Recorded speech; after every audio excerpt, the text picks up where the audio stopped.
When you stop learning, you start dying. Albert Einstein. You don't feel it at first. Mental decline doesn't announce itself. It slips in quietly, beneath comfort, beneath routine, beneath the illusion that you already know enough.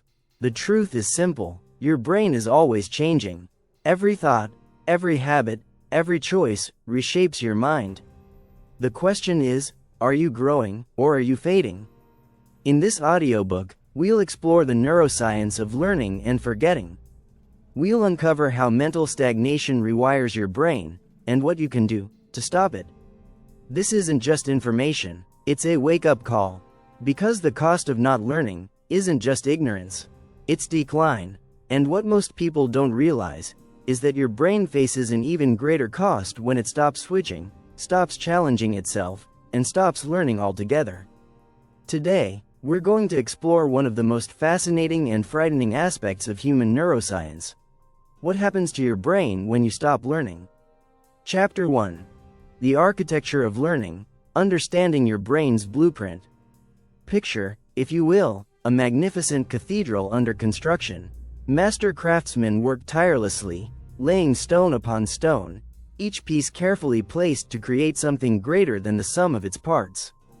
This cathedral has been under construction for millions of years, constantly being refined, expanded, and perfected. This is your brain, the most complex structure in the known universe, and learning is both its architect and its construction crew. Your brain contains approximately 86 billion neurons, each one a tiny powerhouse capable of forming thousands of connections with its neighbors. If we were to map all these connections, we would discover a network so intricate that it makes the entire internet look like a simple child's drawing.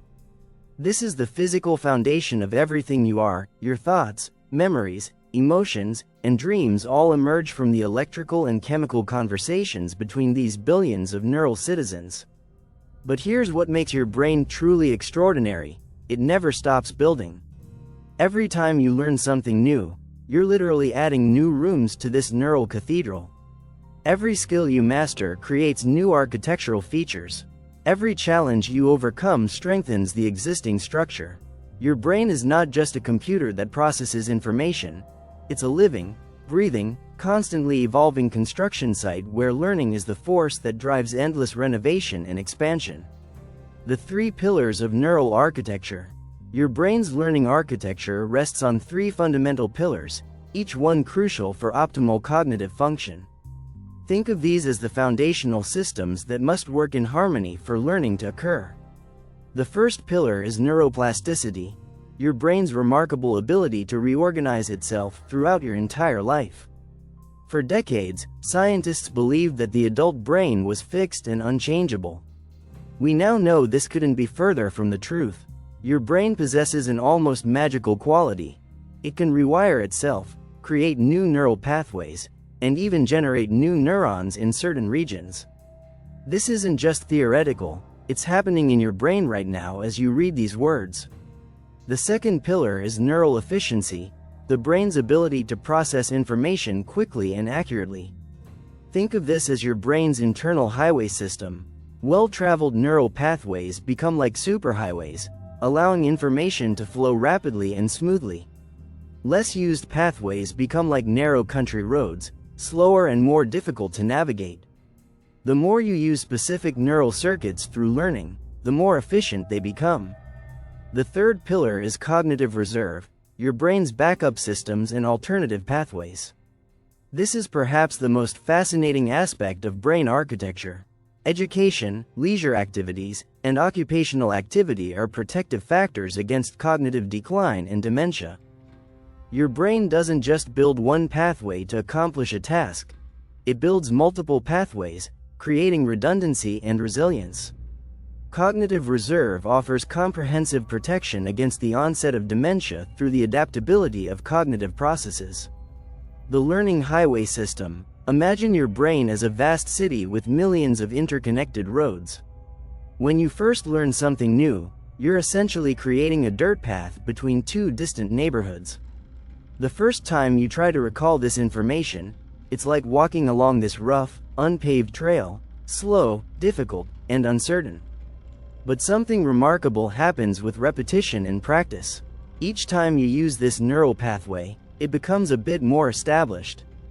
The dirt path becomes a paved road, then a wider street, and eventually, with enough use, it can become a neural superhighway. This is why practicing a skill makes it feel more natural and automatic over time. The beauty of this system is that it's not just about individual pathways, it's about the entire network. When you learn related concepts, you're not just building isolated roads, you're creating an interconnected highway system where information can flow seamlessly between different areas of knowledge. This is why people who learn multiple languages find it easier to pick up additional languages, or why musicians often excel at mathematics. The neural highways share common infrastructure. The cellular symphony of learning. At the microscopic level, learning is a cellular symphony of staggering complexity.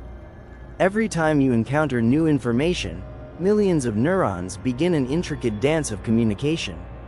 The process begins with electrical signals racing along nerve fibers at speeds of up to 400 feet per second. When these signals reach the gaps between neurons, called synapses, they trigger the release of chemical messengers called neurotransmitters. These neurotransmitters carry the message across the synaptic gap to the receiving neuron, which then decides whether to pass the signal along. This decision-making process happens in milliseconds, but its effects can last a lifetime. When synapses are repeatedly activated through learning, they become stronger and more efficient. This is the cellular basis of memory formation, the physical embodiment of knowledge within your brain. But the story doesn't end there. Learning also triggers the production of specialized proteins that help maintain and strengthen these synaptic connections. It's as if your brain has its own construction crew, constantly building and reinforcing the neural structures that support your knowledge and skills. This process, called long-term potentiation, is literally the mechanism by which temporary electrical activity becomes permanent structural change. The architectural regions. Your brain's learning architecture is organized into specialized regions, each with its own unique role in the learning process. The hippocampus, a seahorse-shaped structure buried deep within your temporal lobe, serves as the brain's primary memory consolidation center. When you learn something new, the hippocampus acts like a librarian, cataloging the information and deciding where it should be stored for long-term access. The prefrontal cortex, located just behind your forehead, is your brain's executive center. This region is responsible for planning, decision-making, and working memory, the mental workspace where you manipulate information in real time. When you're solving a complex problem or trying to understand a difficult concept, your prefrontal cortex is the conductor orchestrating the entire cognitive process. The temporal lobe houses your brain's language centers and is crucial for processing auditory information. The parietal lobe integrates sensory information and helps you understand spatial relationships. The occipital lobe processes visual information, while the cerebellum, despite being primarily associated with balance and coordination, plays a surprising role in cognitive learning and skill acquisition. The default mode network. Perhaps one of the most fascinating discoveries in neuroscience is the existence of the default mode network, a system of brain regions that becomes active when you're not focused on any specific task. This network includes the medial prefrontal cortex, posterior cingulate cortex, and angular gyrus, and it's most active during rest, daydreaming, and introspection. Far from being idle, the default mode network is actually hard at work during these quiet moments. It's consolidating memories, making connections between disparate pieces of information, and preparing your brain for future learning. This is why some of your best insights come during walks, showers, or other relaxing activities. Your default mode network is busy making connections in the background. The emotional architecture. Learning isn't just a cold, logical process, it's deeply intertwined with emotion. The amygdala, your brain's emotional center, forms intimate connections with memory systems, ensuring that emotionally significant information is prioritized and remembered more vividly. This is why you can remember exactly where you were during significant life events, but struggle to recall what you had for lunch 3 days ago. The emotional architecture of learning extends beyond just memory formation. Positive emotions like curiosity, excitement, and satisfaction actually enhance your brain's ability to form new connections and consolidate information. Negative emotions like stress, anxiety, and fear can interfere with learning by disrupting the delicate chemical and electrical processes that support memory formation. The social learning infrastructure. Humans are inherently social creatures, and our brains have evolved sophisticated systems for learning from others. Mirror neurons, first discovered in monkeys, fire both when you perform an action and when you observe someone else performing the same action. This neural mirroring system allows you to learn by observation, picking up skills and knowledge by watching others. The social learning infrastructure extends beyond just imitation. Your brain contains specialized circuits for reading facial expressions, interpreting tone of voice, and understanding social context. These systems allow you to learn not just explicit information, but also the subtle social rules and cultural knowledge that make human cooperation possible. The temporal dynamics of learning. Learning isn't a static process, it unfolds over time in predictable patterns. The initial acquisition of new information often happens quickly, but true mastery requires the slow, gradual process of consolidation and refinement.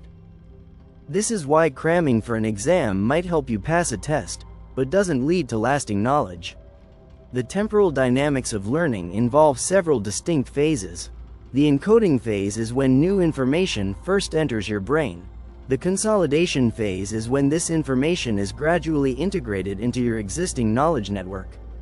The retrieval phase is when you access stored information, and interestingly, each retrieval actually changes the memory slightly, making it more accessible in the future.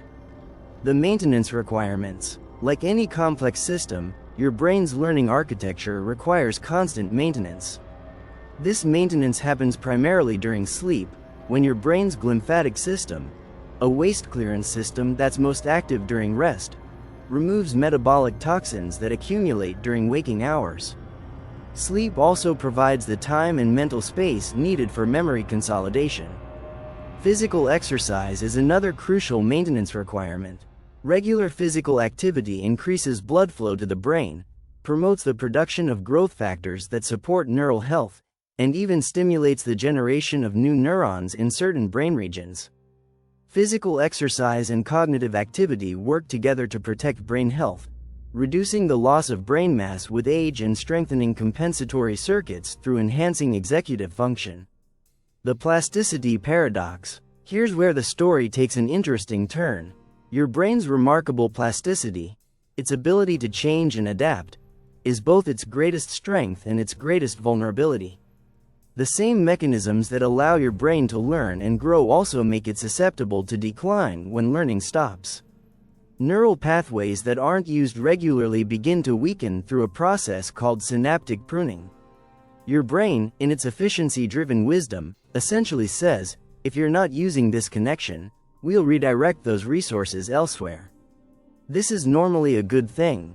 It prevents your brain from becoming cluttered with unnecessary information. But when learning stops altogether, this pruning process can become destructive rather than beneficial. The blueprint revealed. Understanding your brain's learning architecture reveals a profound truth. You are not a passive recipient of information, but an active constructor of knowledge. Every time you learn something new, you're literally reshaping the physical structure of your brain. You're not just filling a container with information, you're building new rooms in the cathedral of your mind. This understanding transforms how we think about learning. It's not something that happens to you, it's something you do. You are the architect of your own neural structure, and every learning choice you make is a decision about what kind of brain you want to build. But this power comes with responsibility. Just as a skilled architect must maintain and expand their building over time, you must actively maintain and expand your neural architecture throughout your life. The alternative, allowing this magnificent structure to fall into disrepair, is not just a loss of knowledge, but a fundamental deterioration of who you are. Chapter 2. The decline begins. What happens when learning stops? The day Sarah stopped learning, she didn't even notice. It wasn't a dramatic moment, No announcement, no ceremony, no clear line in the sand. She was 34, a successful marketing director at a tech company, and she had just mastered all the skills her job required.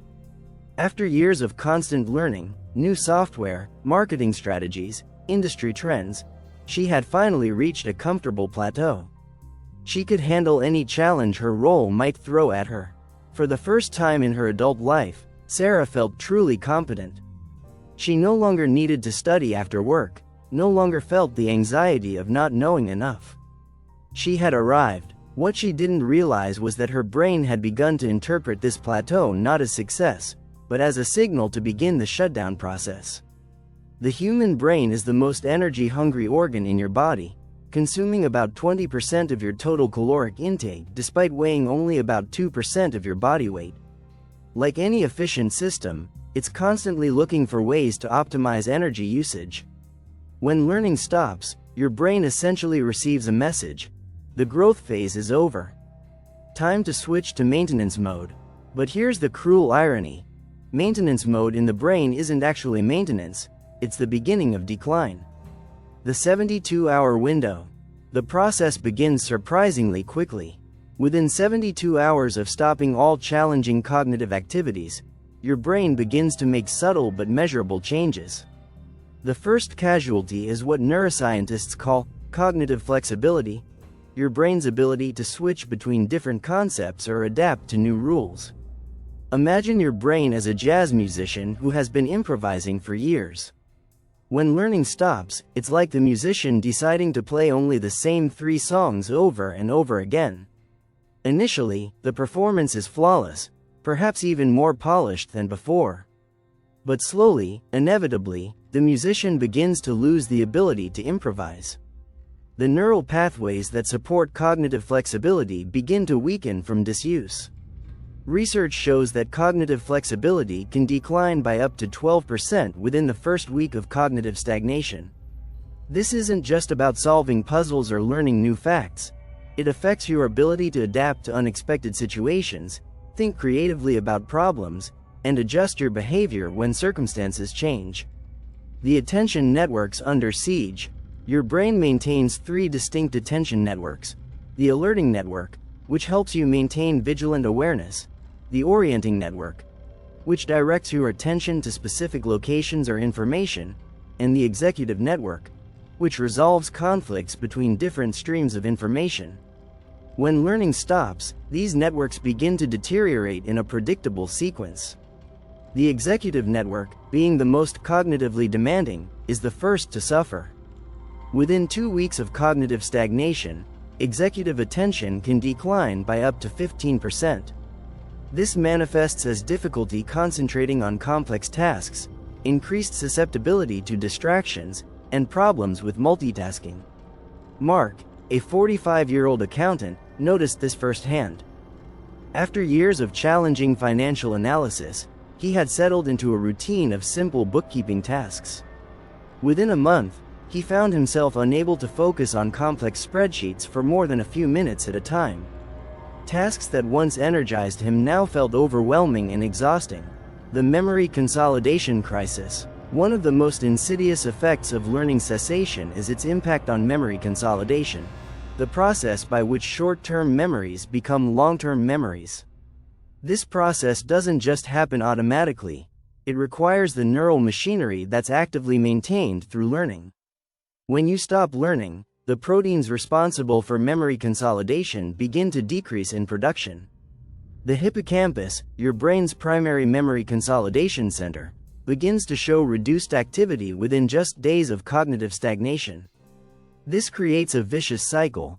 As memory consolidation becomes less efficient, it becomes harder to form new memories, which further reduces the brain's motivation to engage in learning activities.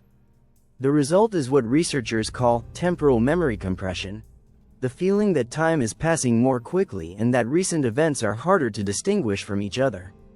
This isn't just a psychological phenomenon, it's a direct result of impaired memory consolidation processes. The neurotransmitter disruption. Your brain relies on a delicate balance of neurotransmitters to function optimally. Learning activities naturally maintain this balance by providing the stimulation needed for healthy neurotransmitter production. When learning stops, this balance begins to shift in problematic ways. Dopamine, the neurotransmitter associated with motivation and reward, begins to decline within days of cognitive stagnation. This creates a feedback loop. As dopamine levels drop, motivation to engage in challenging activities decreases, which further reduces dopamine production. The result is a gradual but persistent decline in motivation and enthusiasm for intellectual pursuits. Acetylcholine, crucial for attention and learning, also begins to decrease. This neurotransmitter is particularly sensitive to cognitive stimulation, and its decline can be measured within a week of learning cessation. As acetylcholine levels drop, attention becomes more scattered, focus becomes more difficult, and the ability to learn new information becomes impaired. The structural changes, perhaps most alarming, are the structural changes that begin to occur in the brain when learning stops. Using advanced neuroimaging techniques, researchers have documented measurable changes in brain structure within just weeks of cognitive stagnation. The prefrontal cortex, responsible for executive function and complex reasoning, begins to show reduced thickness within 30 days of learning cessation. This thinning represents actual loss of neural tissue, not just weakened connections, but actual shrinkage of brain regions. The hippocampus, critical for memory formation, begins to show volume reductions within 6 weeks. This isn't just correlation. Controlled studies have shown that individuals who stop engaging in challenging cognitive activities show measurably faster rates of hippocampal volume loss compared to those who continue learning. The metabolic shift. Your brain's metabolism also changes dramatically when learning stops. During active learning, your brain consumes glucose at a high rate, particularly in regions involved in processing new information. When learning ceases, the brain's glucose consumption decreases, but not in a beneficial way. Instead of becoming more efficient, the brain begins to shift toward a lower energy state that's characterized by reduced neural activity and slower information processing. This metabolic shift is similar to what happens during aging, but it occurs much more rapidly when learning stops. The reduction in metabolic activity affects not just cognitive function but also the brain's ability to maintain itself. The cellular repair mechanisms that keep neurons healthy require significant energy, and when this energy is redirected away from cognitive regions, the brain becomes more vulnerable to damage and less capable of self-repair. The inflammation response. Surprisingly, stopping learning triggers a mild inflammatory response in the brain. This happens because the brain interprets the sudden reduction in cognitive activity as a potential threat. The immune system's response to this perceived threat involves the release of inflammatory molecules that can interfere with neural function. This neuroinflammation is typically mild and wouldn't cause noticeable symptoms in the short term. However, chronic low-level inflammation in the brain has been linked to accelerated cognitive decline and increased risk of neurodegenerative diseases. What starts as a normal response to reduced cognitive activity can become a self-perpetuating cycle of inflammation and decline. The social cognitive decline. Humans are social beings, and much of our cognitive capacity is devoted to social information processing. When learning stops, the brain regions responsible for social cognition, including the ability to understand others' perspectives, navigate complex social situations, and maintain meaningful relationships, begin to deteriorate. This social cognitive decline often manifests as increased difficulty in understanding nuanced social cues, reduced empathy, and problems with complex social reasoning. People experiencing this decline might find themselves becoming more rigid in their thinking, less able to see multiple perspectives, and more prone to social conflicts. The emotional regulation breakdown. Learning activities naturally support emotional regulation by providing a sense of progress, achievement, and purpose. When learning stops, the brain's emotional regulation systems begin to destabilize. The prefrontal cortex, which helps control emotional responses, becomes less active, while the amygdala, responsible for fear and anxiety responses, becomes more reactive. This emotional dysregulation can manifest as increased irritability, anxiety, and mood swings. People often describe feeling stuck or restless without understanding why. The brain is essentially signaling that something important is missing from its environment, the cognitive stimulation it needs to function optimally. The creativity collapse. One of the most profound effects of learning cessation is its impact on creativity. Creative thinking requires the brain to make novel connections between disparate pieces of information, a process that depends on having a rich network of neural connections to draw from. When learning stops, the brain begins to prune neural connections that aren't being used regularly. This pruning process, normally beneficial for neural efficiency, becomes destructive to creativity. The unusual connections that spark creative insights are often the first to be eliminated, leaving behind a more rigid and predictable pattern of thinking. Research shows that creative problem-solving ability can decline by up to 25% within just 6 weeks of cognitive stagnation. This isn't just about artistic creativity. It affects your ability to find innovative solutions to everyday problems, think outside conventional boundaries, and approach challenges from multiple angles. The cascade effect. The various effects of learning cessation don't occur in isolation. They create a cascade effect where each problem amplifies the others. Reduced attention makes it harder to engage in learning activities. Decreased motivation makes it less likely that you'll seek out cognitive challenges. Impaired memory consolidation makes learning feel more difficult and less rewarding. Poor emotional regulation makes cognitive challenges feel threatening rather than exciting. This cascade effect is why the decline accelerates over time. What starts as a gradual reduction in cognitive sharpness can quickly become a steep decline in overall mental function. The brain systems that support learning are so interconnected that the failure of one system inevitably affects all the others. The point of no return. Is there a point of no return? Fortunately, the answer is no, at least not in the way you might think. The brain retains its capacity for positive change throughout life, a property called neuroplasticity. However, the longer learning cessation continues, the more difficult it becomes to reverse the decline. Research suggests that the first 6 months of learning cessation are critical. During this period, the brain is still relatively responsive to cognitive stimulation, and most of the negative effects can be reversed with appropriate intervention. After 6 months, recovery becomes more difficult and requires more intensive effort. After 2 years of complete cognitive stagnation, some changes become permanent. The brain's structure has adapted to the lower level of cognitive demand, and returning to previous levels of mental function may no longer be possible. This is why early intervention is so crucial. The silent epidemic. Perhaps the most troubling aspect of learning cessation is how common it has become in our modern world. Many people experience what researchers call cognitive retirement, a premature withdrawal from challenging mental activities that can occur decades before actual retirement age. This cognitive retirement is often disguised as career success.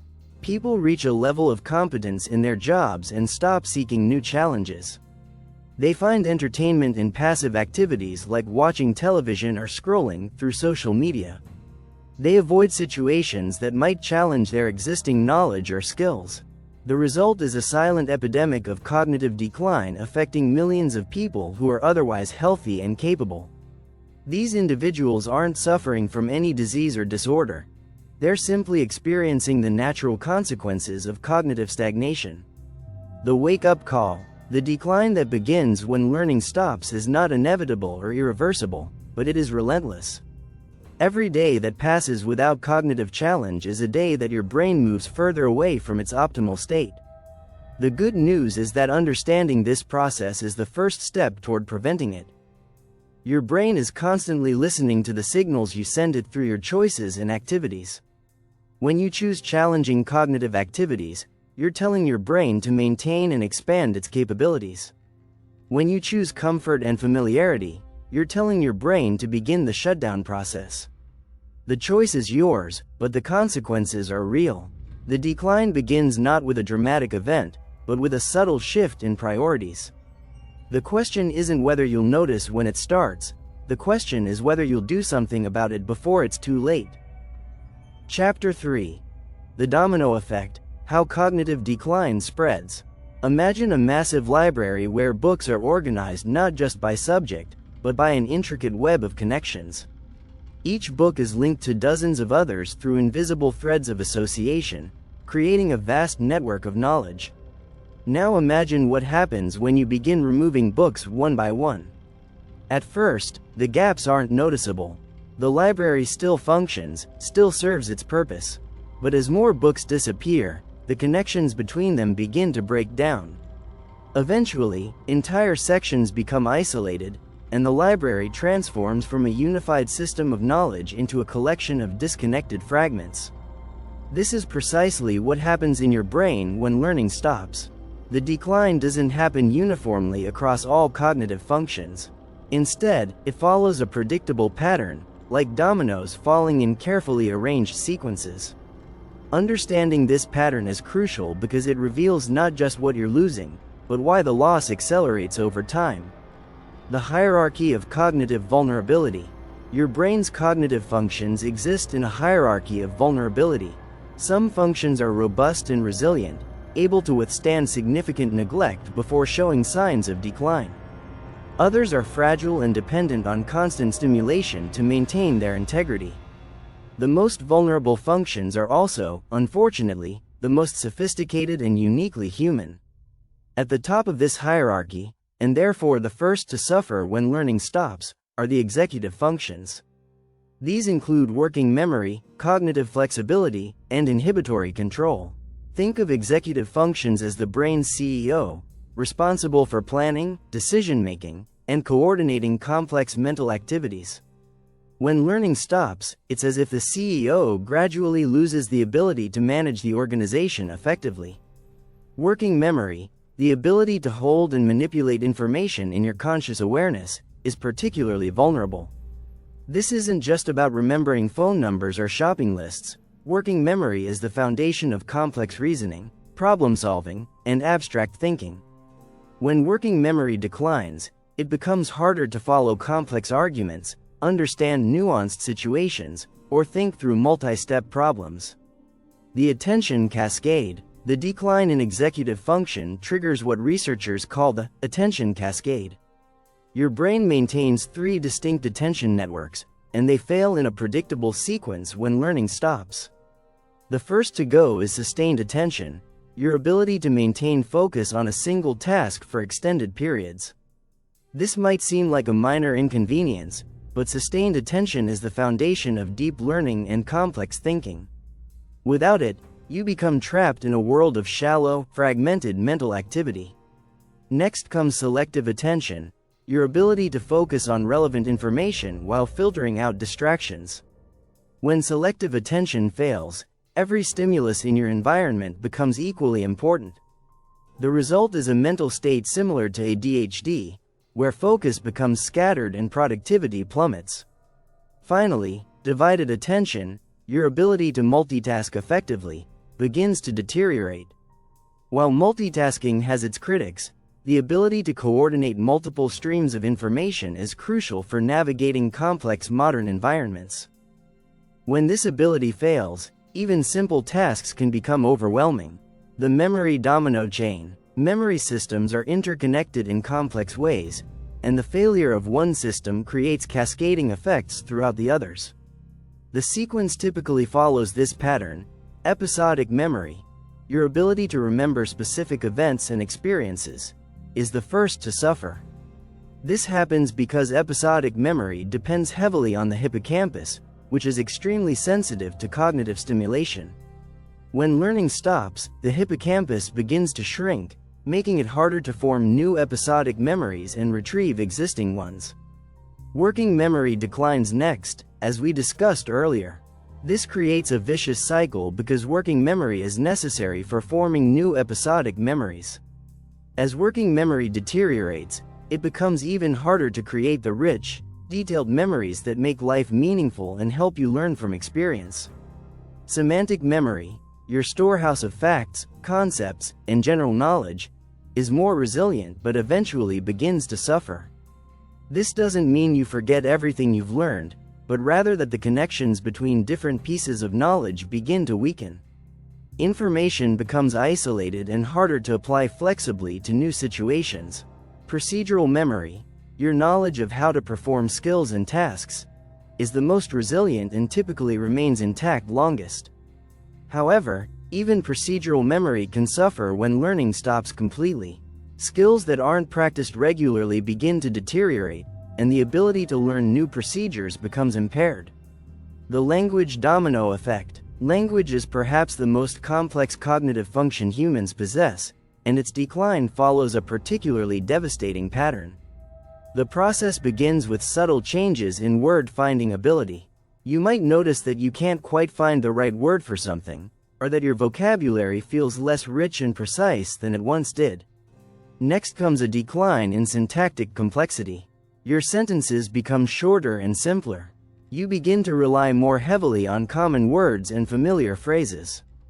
The sophisticated linguistic structures that allow for nuanced expression begin to atrophy. Comprehension of complex language also suffers. You might find it harder to follow intricate arguments, understand abstract concepts, or appreciate subtle humor. The rich tapestry of human communication begins to unravel, leaving behind a more limited and less expressive form of language use. The social cognition collapse. Humans are fundamentally social beings, and our cognitive abilities are deeply intertwined with our capacity for social interaction. When learning stops, social cognition, our ability to understand and navigate social situations, begins to deteriorate in predictable ways. The first casualty is theory of mind, your ability to understand that others have beliefs, desires, and intentions that may differ from your own. This sophisticated cognitive ability depends on the prefrontal cortex, which is particularly vulnerable to cognitive decline. As theory of mind deteriorates, social interactions become more difficult and less satisfying. Empathy, both cognitive and emotional, also suffers. Cognitive empathy, your ability to understand others' perspectives, requires complex mental modeling that becomes more difficult as executive function declines. Emotional empathy, your ability to share others' feelings, depends on neural networks that weaken when not regularly stimulated through social learning. Social reasoning, the ability to understand complex social situations and predict how others will behave, begins to fail. This makes it harder to navigate workplace politics, maintain friendships, or engage in complex social negotiations. The result is often social withdrawal, which further accelerates cognitive decline by reducing the social stimulation that helps maintain cognitive function. The creativity domino chain. Creativity depends on the brain's ability to make novel connections between disparate pieces of information. This process, called divergent thinking, requires a rich network of neural connections and the cognitive flexibility to combine ideas in unexpected ways. When learning stops, the neural networks that support creativity begin to deteriorate in a specific pattern.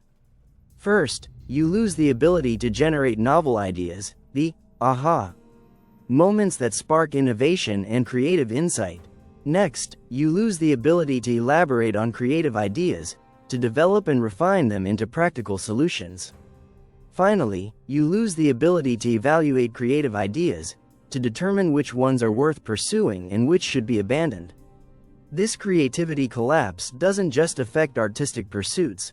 It impacts your ability to solve problems, adapt to new situations, and find innovative approaches to challenges.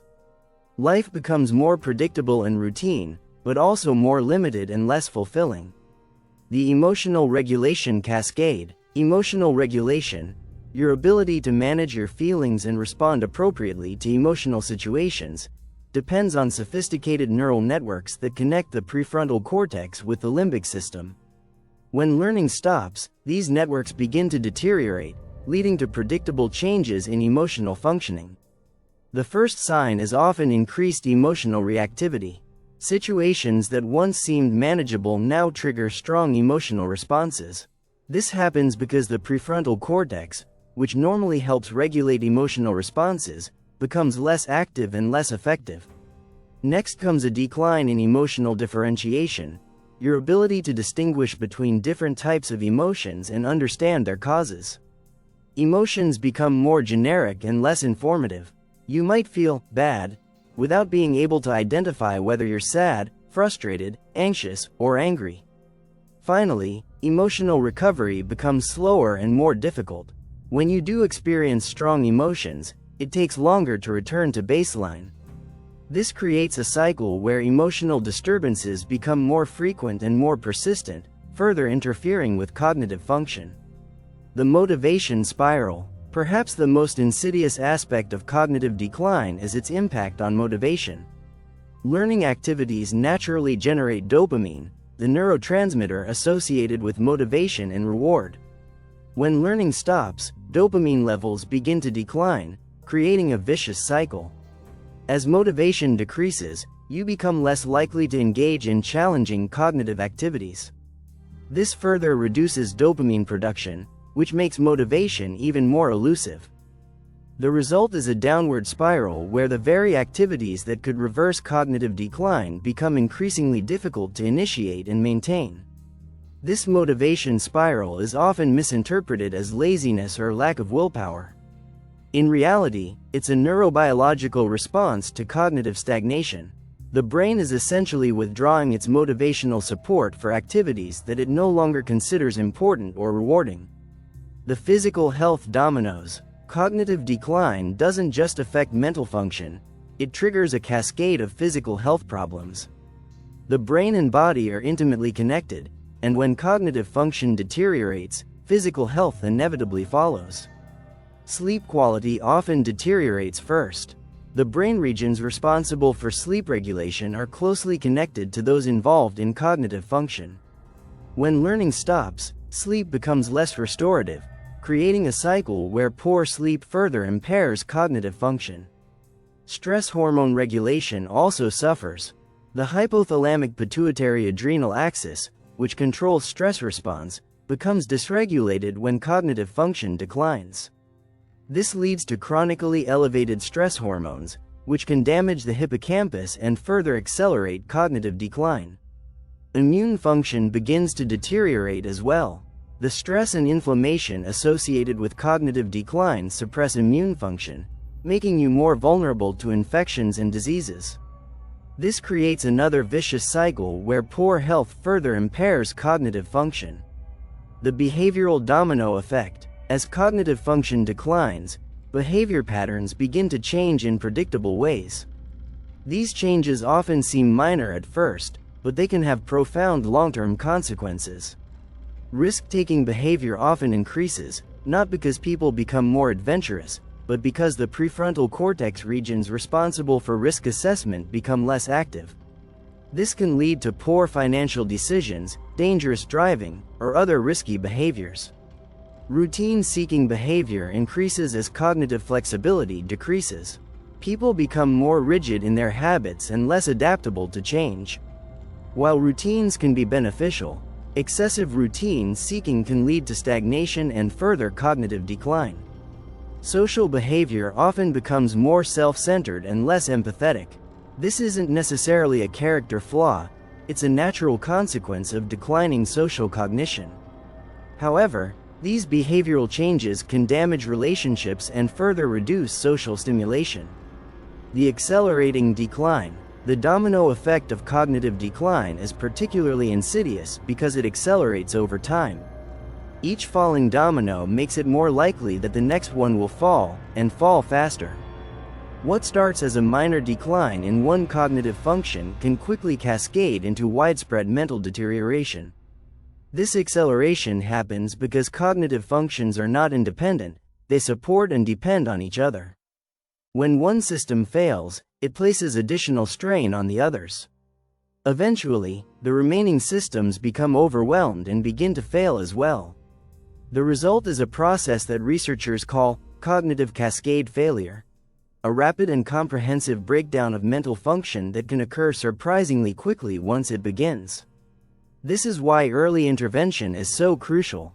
The earlier you recognize and address cognitive decline, the easier it is to prevent the cascade from beginning. Chapter 4. The Aging Accelerator. How Cognitive Stagnation Speeds Up Brain Aging. Picture this. Two identical cars roll off the assembly line on the same day.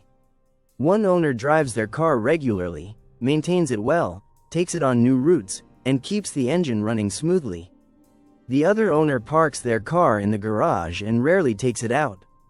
After 10 years, which car do you think will be in better condition? Your brain works remarkably similar to this analogy. When you stop learning, you're essentially parking your most precious asset in a mental garage, allowing rust to set in where vibrant neural pathways once thrived. The science behind this phenomenon is both fascinating and sobering. Researchers have discovered that cognitive stagnation doesn't just slow down your mental growth. It actually accelerates the aging process of your brain at a cellular level. This isn't just about feeling a little slower or forgetting where you put your keys. We're talking about fundamental changes to your brain's architecture that can add years to your cognitive age. Let me introduce you to Sarah, a brilliant marketing executive who, at the age of 45, decided she had learned enough. She had reached the top of her field, earned her degree decades ago, and felt comfortable in her expertise. Why fix what isn't broken, she reasoned. Sarah stopped reading industry publications, declined opportunities to learn new software, and avoided challenging projects that required her to stretch beyond her comfort zone. Fast forward 5 years, and Sarah found herself struggling to keep up with younger colleagues. More concerning, her annual physical revealed cognitive test scores that suggested her brain was aging faster than her chronological age would predict. Sarah had unknowingly activated what neuroscientists call the aging accelerator, the cellular time clock. Understanding telomeres and brain age. To understand how learning affects brain aging, we need to zoom in to the cellular level and examine tiny structures called telomeres. Think of telomeres as the plastic tips on shoelaces. They protect the ends of your chromosomes from fraying and degradation. Every time a cell divides, these telomeres get a little shorter, like a countdown timer ticking toward cellular death. Here's where it gets interesting. Lower brain-derived neurotrophic factor levels are associated with age-related memory impairment, and learning directly influences the production of this crucial protein. When you engage in learning, your brain produces higher levels of brain-derived neurotrophic factor, or BDNF. Think of it as fertilizer for your brain cells. BDNF doesn't just help existing neurons grow stronger, it actually helps protect those crucial telomeres from shortening too quickly. It's like having a maintenance crew that not only keeps your brain's machinery running smoothly but also slows down the wear and tear that comes with normal use. When learning stops, BDNF production decreases dramatically.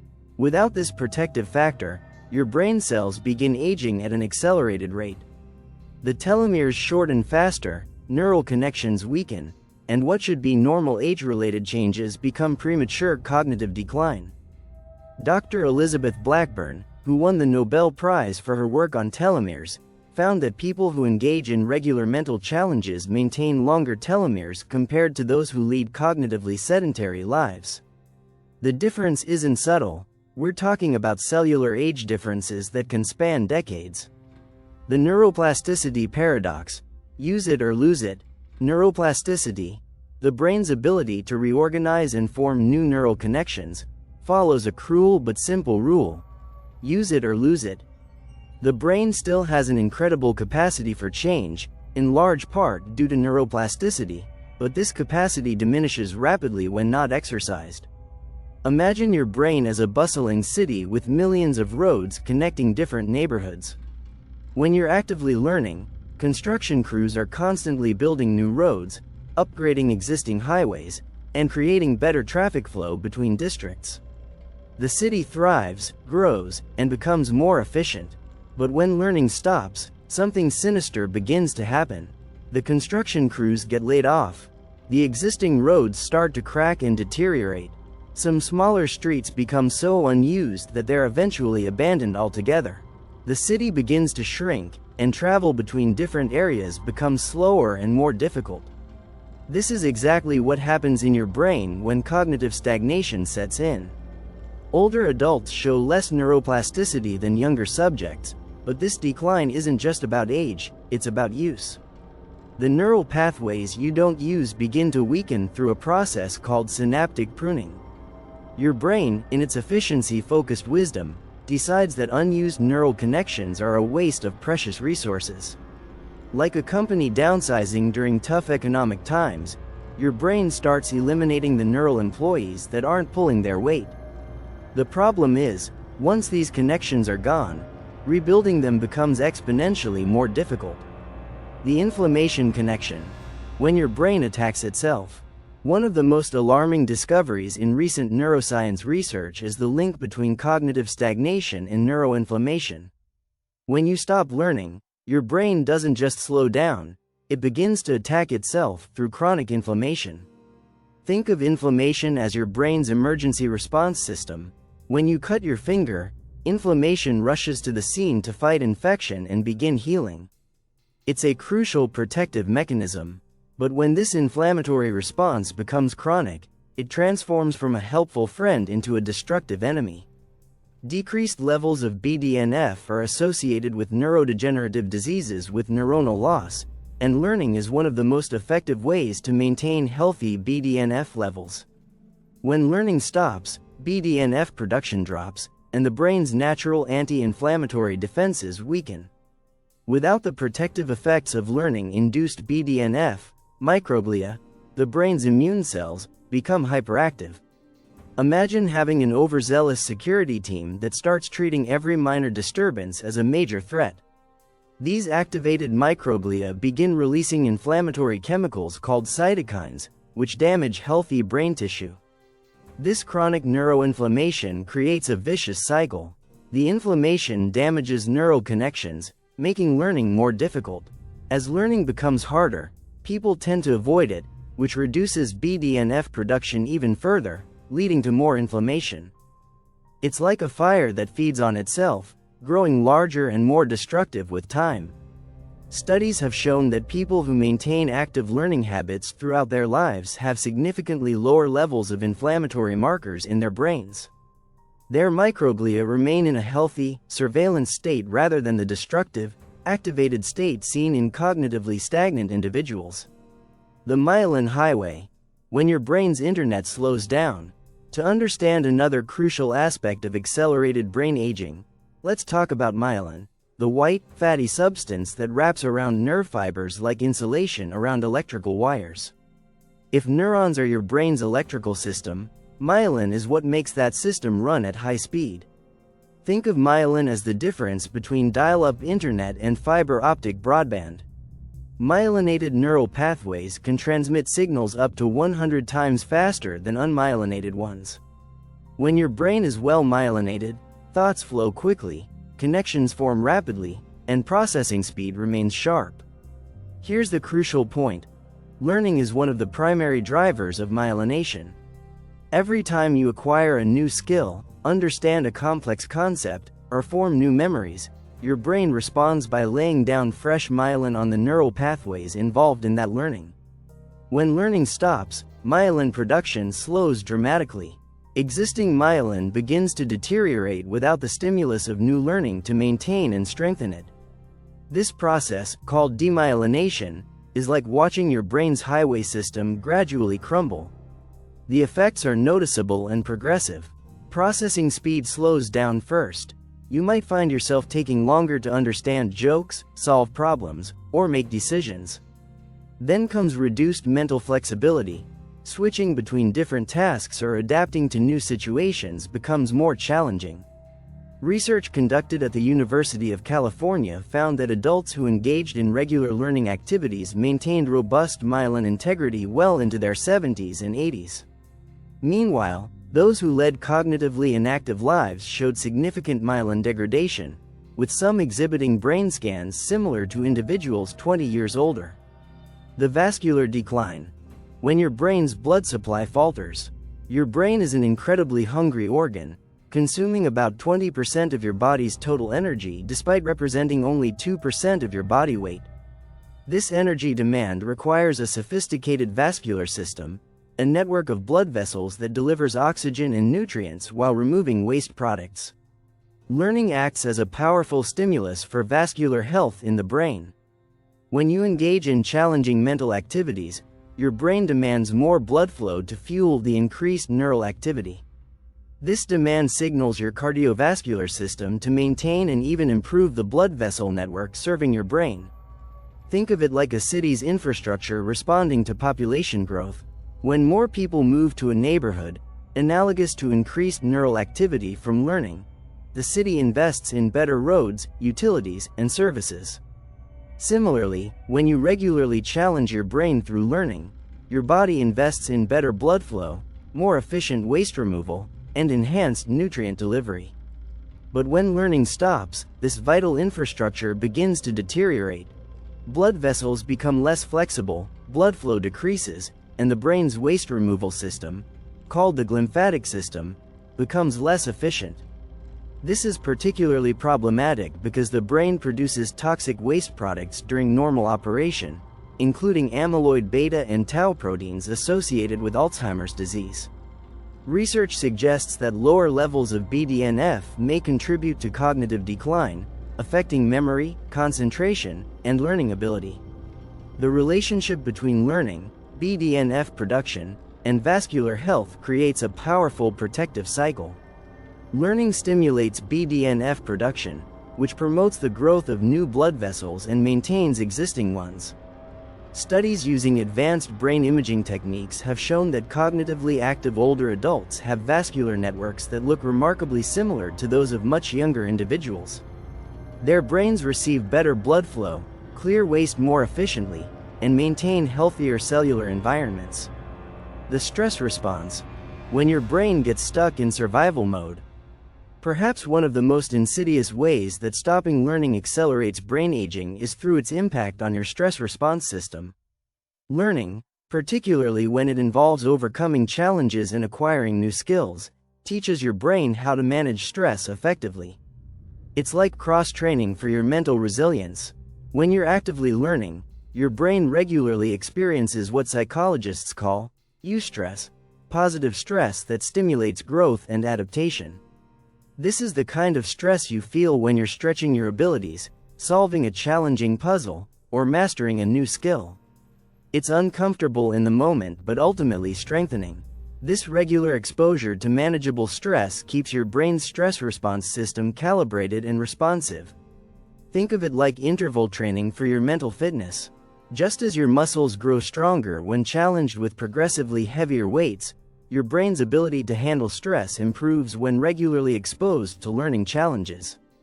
But when learning stops, your brain loses this training ground for stress management.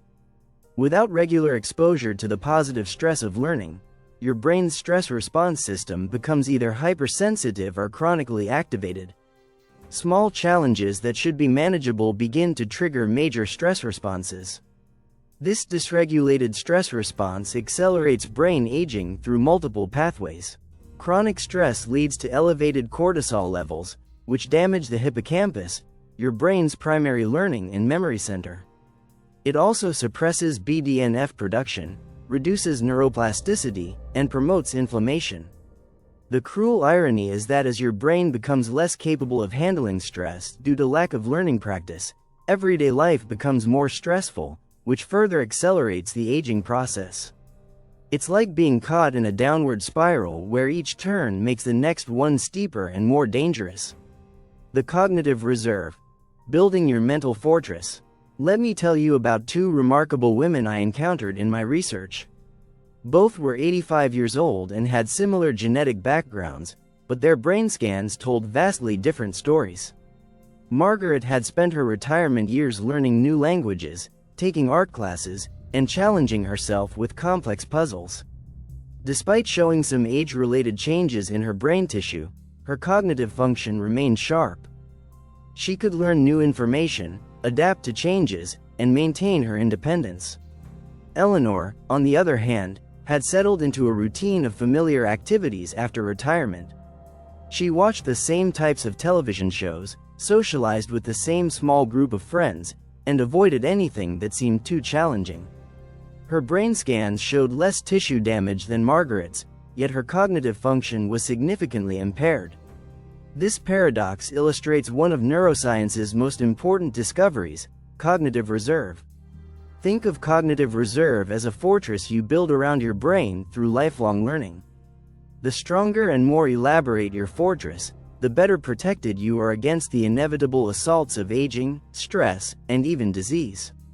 New brain cells emerge in memory centers of the brain, well into old age, but this neurogenesis is heavily influenced by learning activities. Every new skill you master, every complex problem you solve, every unfamiliar concept you understand adds another layer to your cognitive fortress. People with high cognitive reserve can literally have more brain damage yet maintain better function than those with low reserve. It's as if they've built multiple backup systems and alternative pathways that can compensate when primary systems fail. The research on cognitive reserve comes from fascinating studies of aging populations.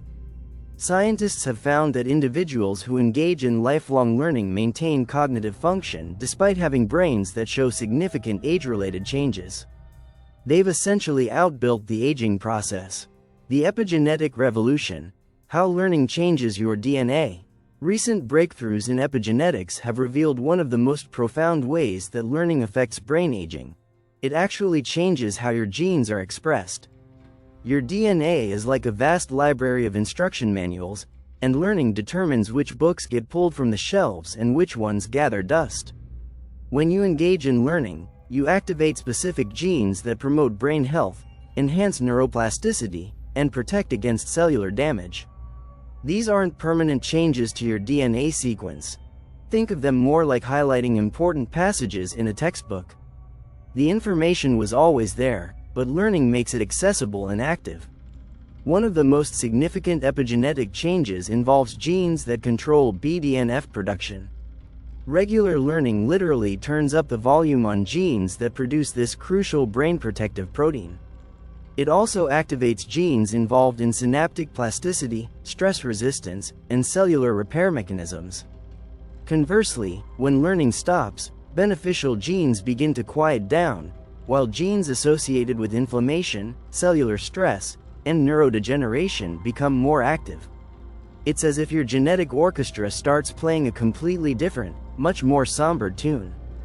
This epigenetic influence of learning provides hope for people who may have genetic predispositions to cognitive decline. While you can't change your DNA sequence, you can influence which parts of that sequence are active. Learning becomes a way of rewriting your genetic destiny, at least partially.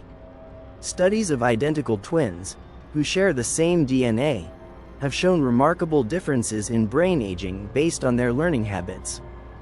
The twin who maintained active learning throughout life showed more beneficial gene expression patterns and slower cognitive aging, despite having identical genetic starting material. The social feedback loop: how cognitive decline becomes self-reinforcing. As cognitive stagnation accelerates brain aging, it creates a particularly cruel feedback loop through social isolation. When your mental faculties begin to decline, social interactions become more challenging. You might have trouble following complex conversations, remembering names, or keeping up with rapidly changing topics. This difficulty leads many people to withdraw from social situations, preferring the comfort and predictability of solitude. But social isolation itself accelerates brain aging, creating a vicious cycle where cognitive decline leads to social withdrawal, which leads to further cognitive decline. The brain regions responsible for social cognition, understanding others' emotions, predicting social outcomes, and navigating complex interpersonal dynamics, require constant practice to maintain their function. When you withdraw from social learning opportunities, these crucial neural networks begin to atrophy. Think of social interaction as the ultimate cognitive workout. Every conversation requires you to process language, read emotional cues, access memories, make predictions, and adjust your behavior in real time. It's like mental cross-training that exercises multiple brain systems simultaneously. Research has shown that socially isolated older adults have brain patterns similar to those seen in depression, with decreased activity in regions associated with learning and memory.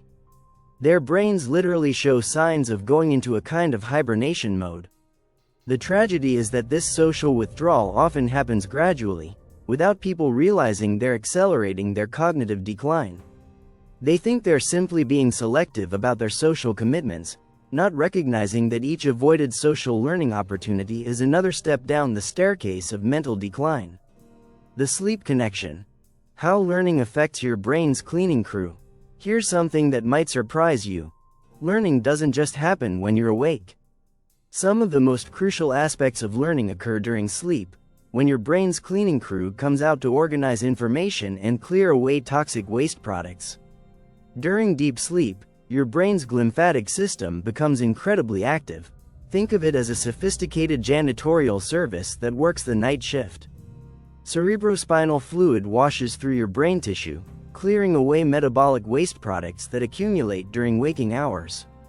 This includes amyloid beta and tau proteins, the toxic substances associated with Alzheimer's disease.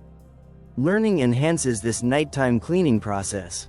When you've engaged in challenging mental activities during the day, your brain prioritizes deeper, more restorative sleep. The neural pathways that were active during learning get preferential cleaning and maintenance, while newly formed memories get consolidated and integrated into your existing knowledge networks.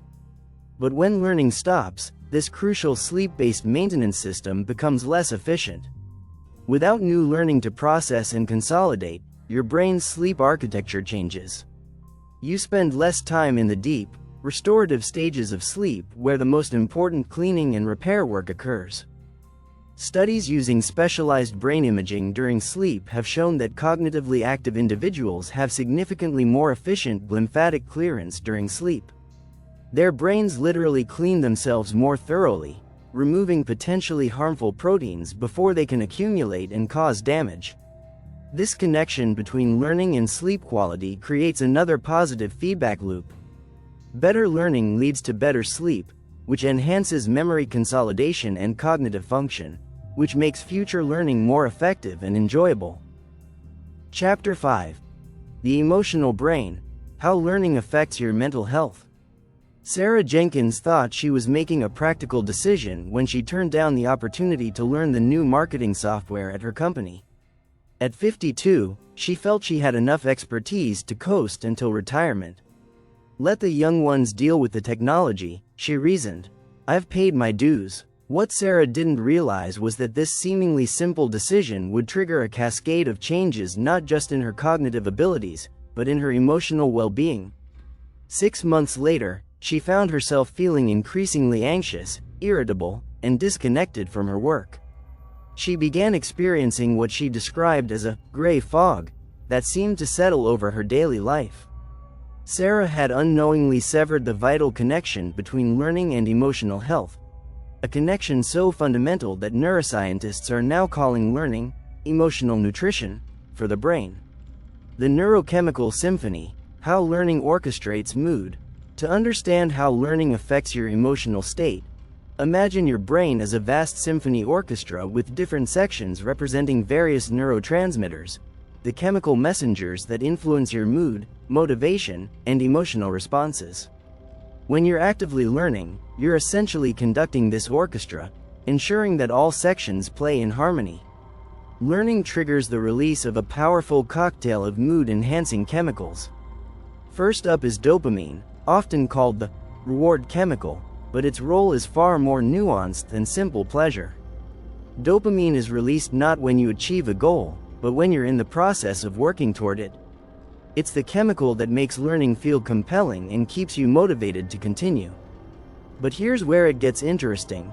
Brain-derived neurotrophic factor, BDNF, is a key molecule involved in plastic changes related to learning and memory, and this crucial protein doesn't just protect your neurons, it also acts as a natural antidepressant. When you engage in learning, BDNF levels surge, creating a protective buffer against depression and anxiety. Think of BDNF as your brain's natural mood stabilizer. It strengthens the neural networks involved in emotional regulation, enhances the brain's ability to adapt to stress, and promotes the growth of new neurons in areas crucial for emotional well-being. Without regular learning to stimulate BDNF production, your emotional resilience begins to crumble like a building without proper maintenance. The learning process also triggers the release of norepinephrine, which sharpens focus and attention while creating feelings of alertness and engagement. Serotonin levels increase as well, promoting feelings of well-being and satisfaction. Together, these chemicals create what researchers call the learning high, a natural state of positive arousal that enhances both cognitive function and emotional well-being. When learning stops, this neurochemical symphony falls silent. The brain's production of mood-enhancing chemicals decreases dramatically, leaving you vulnerable to emotional disorders that might never have developed if you had maintained active learning habits. The anxiety spiral. When unfamiliarity becomes threatening. Let me introduce you to the concept of the familiar bubble, the comfort zone that expands or contracts based on your learning habits. When you're actively learning, this bubble grows larger, encompassing more experiences, challenges, and possibilities. The world feels manageable because you're constantly proving to yourself that you can master new things. But when learning stops, something insidious happens. Your familiar bubble begins to shrink. Things that were once within your comfort zone start to feel foreign and threatening. Technology advances beyond your understanding. Social conversations include references you don't recognize. Work processes evolve while you remain static. This shrinking of the familiar bubble triggers what neuroscientists call neophobia, fear of the new. Your brain, designed to protect you from potential threats, begins to interpret unfamiliarity as danger. The amygdala, your brain's alarm system, becomes hyperactive, constantly scanning for potential threats in an increasingly unfamiliar world. Consider Tom, a retired teacher who had spent 40 years mastering his craft. When he stopped learning after retirement, he began experiencing anxiety in situations that had never bothered him before. Ordering coffee at a new cafe with an unfamiliar menu system made him nervous. Using updated features on his smartphone caused genuine distress. Even social gatherings became stressful because he couldn't follow conversations about current events or new cultural phenomena. Tom's brain had essentially become allergic to novelty. Without the regular practice of learning new things, his neural pathways for processing unfamiliar information had weakened. The world hadn't become more dangerous, his capacity to navigate unfamiliarity had diminished. This anxiety spiral is particularly cruel because it becomes self-reinforcing. As anxiety increases, people naturally avoid the unfamiliar situations that trigger it. But avoidance further shrinks the familiar bubble, making future encounters with novelty even more threatening. It's like being afraid of water and dealing with that fear by never going near it. You become progressively less capable of swimming, which makes water seem even more dangerous. The depression connection. When your brain stops growing, depression isn't just about feeling sad, it's fundamentally about disconnection. Disconnection from others, from meaning, from hope, and crucially, from growth. Learning serves as one of the most powerful antidotes to this disconnection because it constantly provides evidence that change and improvement are possible. When you're learning, your brain is literally growing. New neural connections form, existing pathways strengthen, and your sense of capability expands. This neuroplasticity isn't just about cognitive function, it's the biological foundation of hope. Every time you master something new, your brain creates a template for future growth that says, if I can learn this, what else might I be capable of? The decline of BDNF function during aging has important implications for changes to learning and memory in dementia and Alzheimer's disease, but the impact extends far beyond cognitive disorders. Reduced BDNF levels are strongly associated with depression, and learning is one of the most effective ways to maintain healthy BDNF production throughout life. When learning stops, the brain begins to show patterns remarkably similar to those seen in depression. The hippocampus, crucial for both learning and mood regulation, begins to shrink. The prefrontal cortex, responsible for executive function and emotional control, becomes less active. The default mode network, associated with rumination and negative self-focus, becomes hyperactive. This creates a perfect storm for depression. Without the regular influx of novel experiences and challenges that learning provides, your brain defaults to repetitive thought patterns. You begin to ruminate on past failures, worry about future problems, and lose connection with the present moment where growth and possibility exist. Research has shown that people who maintain active learning habits throughout their lives have depression rates significantly lower than the general population. More remarkably, studies have found that introducing learning activities can be as effective as medication for treating mild to moderate depression in older adults. The motivation paradox. Why stopping learning kills drive. Here's a paradox that confuses many people. The more you learn, the more motivated you become to learn more. Conversely, the longer you go without learning, the harder it becomes to motivate yourself to start again. This isn't a character flaw, it's neuroscience. Motivation isn't a finite resource that gets depleted through use. It's more like a muscle that gets stronger with exercise. Every time you engage in learning and experience the satisfaction of growth, you're strengthening the neural circuits associated with intrinsic motivation. The key player in this process is the nucleus accumbens, often called the brain's reward center. But its role is more sophisticated than simply making you feel good. The nucleus accumbens learns to predict rewards based on past experiences. When you regularly engage in learning and experience the satisfaction of mastery, this region begins to anticipate those positive feelings whenever learning opportunities arise. Think of it like training a dog with treats. Initially, the dog only gets excited when it sees the treat. But over time, it starts getting excited just seeing you reach for the treat jar. Then when it sees you walk toward the cabinet where treats are stored. Similarly, your brain learns to get excited about learning opportunities based on past positive experiences. When learning stops, this prediction system breaks down. Without regular reinforcement, your brain stops anticipating the rewards of learning. The nucleus accumbens becomes less responsive to learning opportunities, making it harder to feel motivated to engage in new challenges. This is why people often say they've lost their curiosity as they age. It's not that curiosity is gone. The neural machinery for generating motivation has simply fallen out of practice. Like a musician whose fingers become stiff from not playing, the motivational systems of the brain become sluggish when not regularly exercised. The self-efficacy erosion. When you stop believing in yourself. Self-efficacy, your belief in your ability to handle challenges and achieve goals, is one of the most powerful predictors of mental health and life satisfaction.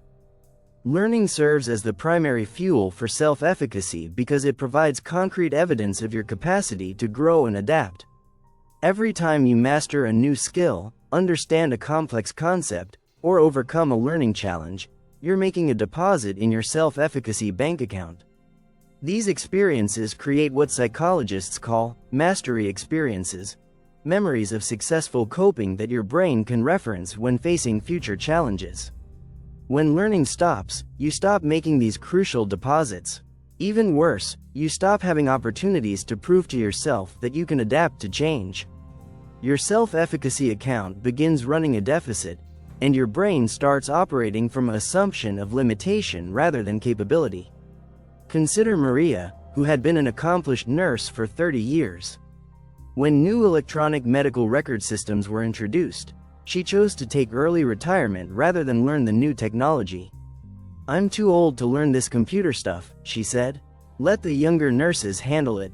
What Maria didn't realize was that by avoiding this learning opportunity, she was teaching her brain that she was incapable of adapting to change. This lesson generalized far beyond technology. She began avoiding other challenges, social events where she might not know people, new hobbies that seemed complicated, even rearranging furniture in her home because it felt too overwhelming. Maria's self-efficacy had eroded to the point where her default assumption became, "I can't," rather than, "I can figure this out." This erosion of self-belief becomes a self-fulfilling prophecy, creating a mental prison where people become trapped by their own perceived limitations. The cruel irony is that self-efficacy erosion is often invisible from the outside. People develop sophisticated strategies for avoiding challenges, creating the appearance of contentment while actually living in an increasingly narrow world of diminishing possibilities. The stress sensitivity amplification. When life becomes overwhelming, learning serves as a natural stress inoculation system.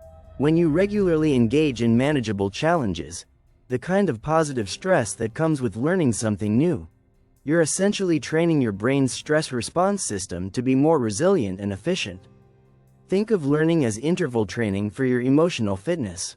Just as physical interval training strengthens your cardiovascular system by exposing it to controlled stress followed by recovery, learning challenges strengthen your psychological resilience by exposing you to manageable difficulties followed by the satisfaction of mastery. This stress inoculation effect works through multiple pathways. First, learning increases your problem-solving repertoire. The more things you've learned to navigate, the more tools you have for handling new challenges. It's like expanding your emotional toolkit. When you encounter stress, you have more options for dealing with it effectively. Second, regular learning maintains optimal levels of cortisol, your primary stress hormone.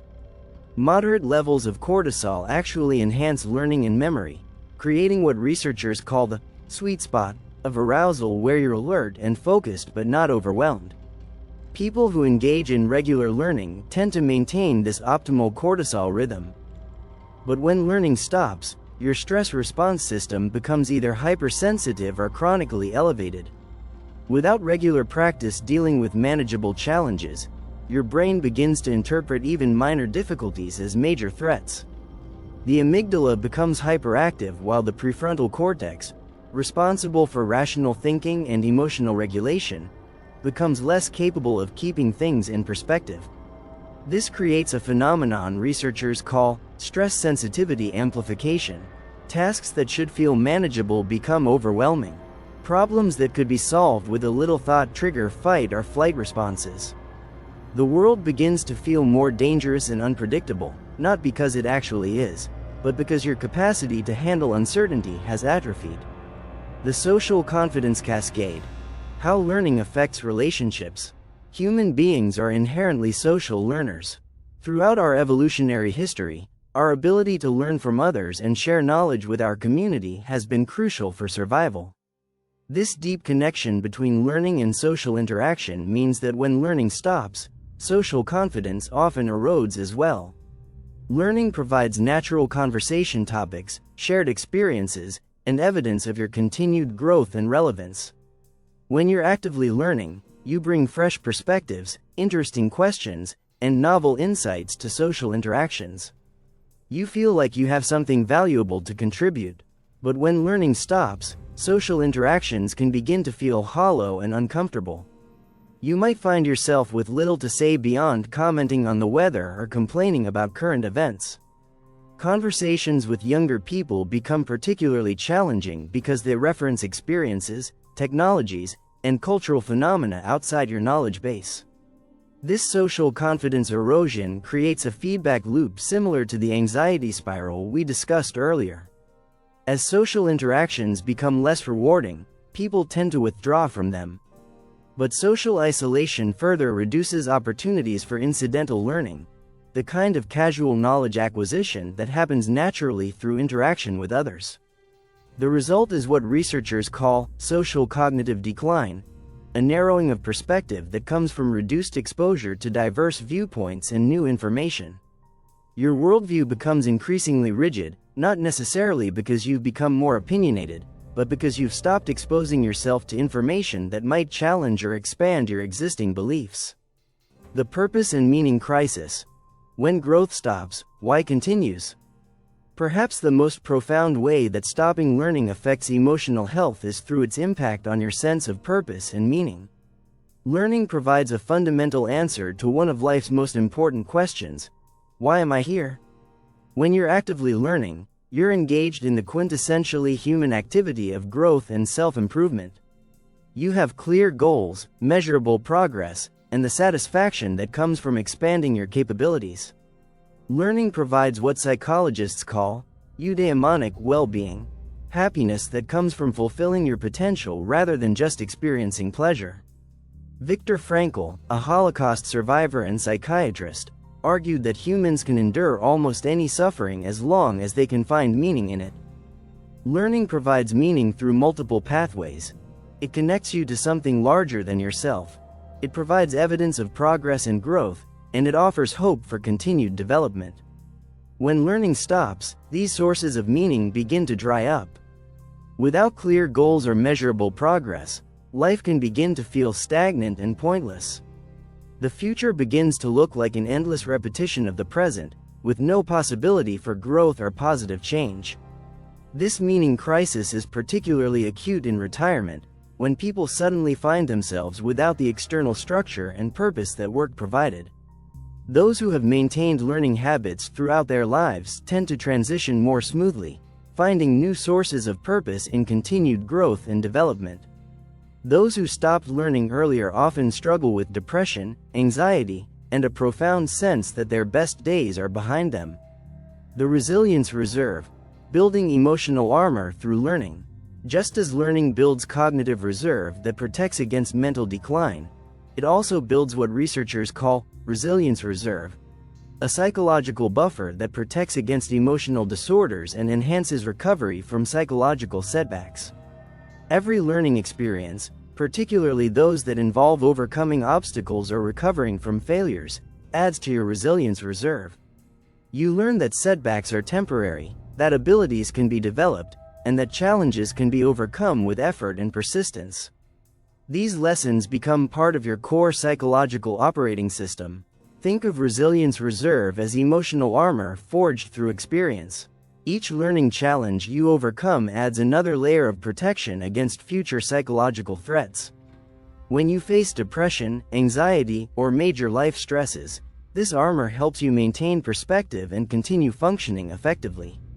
People with high resilience reserve, built through lifelong learning, show remarkable psychological durability. They recover more quickly from setbacks, maintain better emotional regulation under stress, and show lower rates of depression and anxiety even when facing significant life challenges. Research conducted at Harvard Medical School followed over 2,000 adults for 20 years, tracking both their learning habits and psychological well-being. The results were striking. Individuals who maintained active learning throughout the study period showed resilience scores comparable to people 20 years younger. They weren't immune to life's difficulties. They experienced divorces, job losses, health problems, and bereavements just like everyone else. But they bounced back faster and more completely. The key difference was their fundamental relationship with adversity. Instead of viewing challenges as evidence of their limitations, they approached difficulties as learning opportunities. This wasn't positive thinking or denial. It was a deeply ingrained psychological framework built through years of proving to themselves that they could adapt, grow, and overcome obstacles. Chapter 6. The Physical Brain: How Learning Affects Your Body. When Dr. Rebecca Martinez first saw the brain scans, she had to double-check the patient files. The images showed two brains that looked like they belonged to people from different generations. One showed robust gray matter, thick white matter tracts, and healthy blood flow patterns. The other revealed significant atrophy, weakened connections, and reduced vascular integrity. Both brains belonged to 70-year-old women with similar genetic backgrounds and life histories. The only significant difference? One had maintained active learning habits throughout her life, while the other had settled into cognitive retirement 20 years earlier. "This was my awakening moment," Dr. Martinez later reflected. "I realized that learning isn't just about knowledge or skills, it's about the physical architecture of the brain itself. When we stop learning, we don't just lose mental capacity, we literally lose brain tissue." The brain as a physical organ, understanding structural changes. Before we dive into how learning affects your brain's physical structure, it's crucial to understand that your brain isn't just an abstract thinking machine. It's a living, breathing, constantly changing organ. Like your muscles, heart, or liver, it responds to how you use it, growing stronger with exercise and weaker with neglect. Your brain weighs about 3 pounds and consumes roughly 20% of your body's energy, making it one of the most metabolically active organs in your body. This high energy demand reflects the incredible amount of work happening at the cellular level: neurons firing, synapses forming and dissolving, proteins being synthesized, waste products being cleared. Every thought, every memory, every skill you acquire creates physical changes in your brain's structure. These aren't metaphorical changes. We're talking about measurable differences in brain tissue that can be seen on sophisticated imaging equipment. Learning literally sculpts the physical architecture of your brain. The process works through several mechanisms. When you learn something new, neurons form additional connections with other neurons. Think of it like a city expanding its road network to accommodate more traffic. These new neural pathways require physical infrastructure, more synapses, more supporting cells, more blood vessels to supply the increased activity. But here's the crucial point. This physical growth only occurs when your brain is challenged with new learning. Without novel stimulation, the brain follows a use it or lose it principle that's even more ruthless than what happens with muscle tissue. Unused neural pathways don't just weaken, they get dismantled and recycled. Gray matter, the brain's processing power. Gray matter consists primarily of neuronal cell bodies, the main parts of brain cells where the nucleus and most cellular machinery reside. If your brain were a computer, gray matter would be the processors doing the actual computational work. Learning has a profound impact on gray matter volume and density. When you engage in learning, several things happen to your gray matter. First, existing neurons grow larger and more complex, developing additional branches called dendrites that allow them to receive more incoming signals. It's like upgrading from a basic antenna to a sophisticated satellite dish that can pick up more channels with better clarity. Second, learning stimulates the production of new neurons in specific brain regions, a process called neurogenesis. For decades, scientists believed that humans were born with all the neurons they'd ever have, but we now know that new brain cells continue to be born throughout life, particularly in the hippocampus, the brain's primary learning center. Studies using high-resolution brain imaging have shown that people who engage in intensive learning show measurable increases in gray matter volume within weeks.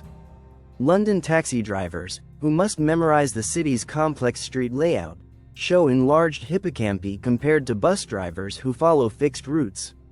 Medical students show gray matter increases in regions associated with learning and memory during their intensive study periods.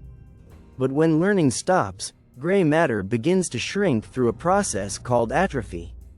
This isn't the normal, gradual shrinkage that occurs with aging. It's accelerated loss that can be dramatic and rapid. Post-mortem studies have shown that people who stopped learning early in life can have gray matter volumes 20 to 30% smaller than those who remained cognitively active. The implications are sobering. Gray matter atrophy affects processing speed, working memory, and the ability to form new memories. Tasks that were once effortless become difficult. Complex thinking becomes laborious. The rich, nuanced processing that defines human intelligence gives way to simpler, more automatic responses. White matter, the brain's information highway. If gray matter is your brain's processing power, white matter is its information highway. White matter consists primarily of axons, the long projections that neurons use to send signals to other neurons, wrapped in a fatty substance called myelin that acts like insulation on electrical wires. The quality and integrity of your white matter determines how quickly and efficiently different brain regions can communicate with each other. Learning has a profound impact on white matter structure, both by promoting the growth of new connections and by strengthening the myelin sheath around existing pathways. When you learn a new skill, your brain doesn't just activate the neurons directly involved in that skill. It strengthens the connections between different brain regions that need to work together. Learning to play piano, for example, requires coordination between motor areas, for finger movement, auditory areas, for processing sound, visual areas, for reading music, and memory areas, for remembering pieces. This coordination is achieved through white matter tracts that allow rapid communication between these diverse brain regions. The more you practice, the stronger and more efficient these connections become. Musicians who began training early in life show dramatically different white matter architecture compared to non-musicians, with thicker, more organized tracts connecting motor and auditory regions. Advanced brain imaging techniques using diffusion tensor imaging, DTI, can actually measure the integrity of white matter tracts. Studies show that cognitive activity maintains white matter integrity well into old age.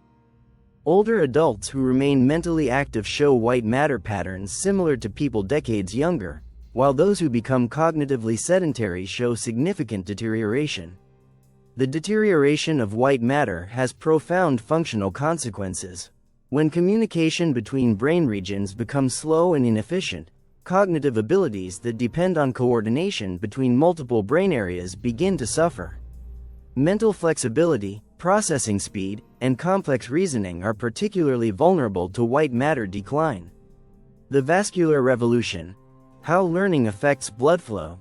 Your brain's blood supply system is nothing short of miraculous. Despite representing only 2% of your body weight, your brain receives 15 to 20% of your cardiac output, the blood pumped by your heart. This massive blood flow requirement reflects the brain's enormous energy needs and its sensitivity to oxygen deprivation. Learning acts as a powerful stimulus for vascular health in the brain through multiple mechanisms. When you engage in challenging mental activities, the active brain regions require more blood flow to fuel increased neural activity. This demand signals your cardiovascular system to maintain and improve the blood vessel network serving those regions. Think of it like supply and demand economics in your brain's blood supply. High demand for blood flow in learning active regions leads to vascular investment, the growth of new blood vessels, and the strengthening of existing ones. This process, called angiogenesis, creates a more robust and efficient delivery system for oxygen and nutrients. Research using advanced brain imaging techniques has revealed remarkable differences in vascular architecture between cognitively active and inactive individuals. People who maintain learning habits show more extensive capillary networks, better blood flow regulation, and more efficient oxygen extraction from their blood. The benefits extend beyond just blood flow. A healthy vascular system is crucial for the brain's waste removal process. During sleep, cerebrospinal fluid flows through the brain tissue, clearing away toxic proteins and metabolic waste products. This glymphatic system depends on proper vascular function to work effectively. When learning stops, the brain's vascular system begins to deteriorate. Blood vessels become less flexible, blood flow decreases, and the waste removal system becomes less efficient. This creates a cascade of problems: reduced oxygen and nutrient delivery, accumulation of toxic waste products, and increased vulnerability to vascular damage. Studies have shown that cognitive inactivity is associated with increased risk of stroke, vascular dementia, and other brain diseases related to poor blood flow. The relationship is so strong that some researchers consider cognitive inactivity a major risk factor for brain vascular disease, comparable to high blood pressure or diabetes. The inflammatory response. When your brain's immune system goes rogue, your brain has its own immune system, composed primarily of cells called microglia. Under normal circumstances, these cells patrol the brain tissue, cleaning up cellular debris and fighting off infections. They're like the brain's maintenance and security crew, working quietly in the background to keep everything running smoothly. Learning has a profound impact on microglial function. When you engage in learning activities, your brain produces higher levels of anti-inflammatory molecules that keep microglia in their helpful, surveillance state. Learning also stimulates the production of BDNF, which has powerful anti-inflammatory properties. But when learning stops, something dangerous begins to happen. Without the regular production of anti-inflammatory signals that learning provides, microglia begin to shift into an activated, inflammatory state. Instead of helpful maintenance workers, they become overzealous security guards, treating normal brain activity as a threat. Activated microglia release inflammatory molecules called cytokines that can damage healthy brain tissue. They also produce reactive oxygen species, essentially cellular rust, that harm neurons and their connections. This chronic neuroinflammation creates a toxic environment that accelerates brain aging and increases vulnerability to neurodegenerative diseases. The inflammation cascade becomes self-reinforcing. As inflammatory damage accumulates, learning becomes more difficult, which leads to further reductions in anti-inflammatory signals, which causes more microglial activation. It's like a fire that feeds on itself, growing larger and more destructive over time. Post-mortem studies of brain tissue have revealed striking differences in inflammatory markers between cognitively active and inactive individuals. Those who maintained learning habits throughout life show minimal signs of chronic inflammation, while those who became cognitively sedentary show extensive inflammatory damage throughout their brain tissue. The protein factory. How learning affects brain chemistry. Your brain is essentially a sophisticated protein factory, constantly producing the molecular machinery needed for learning, memory, and cellular maintenance. Learning has a profound impact on which proteins get produced, when they're made, and where they're deployed throughout the brain. One of the most important proteins affected by learning is brain-derived neurotrophic factor, BDNF. Think of BDNF as fertilizer for your brain cells. It promotes the growth of new neurons, strengthens existing connections, and protects against cellular damage. Learning is one of the most powerful stimuli for BDNF production. When you engage in learning, BDNF levels surge throughout your brain. This increase isn't just temporary. Regular learning maintains chronically elevated BDNF levels that provide ongoing protection and enhancement of brain function.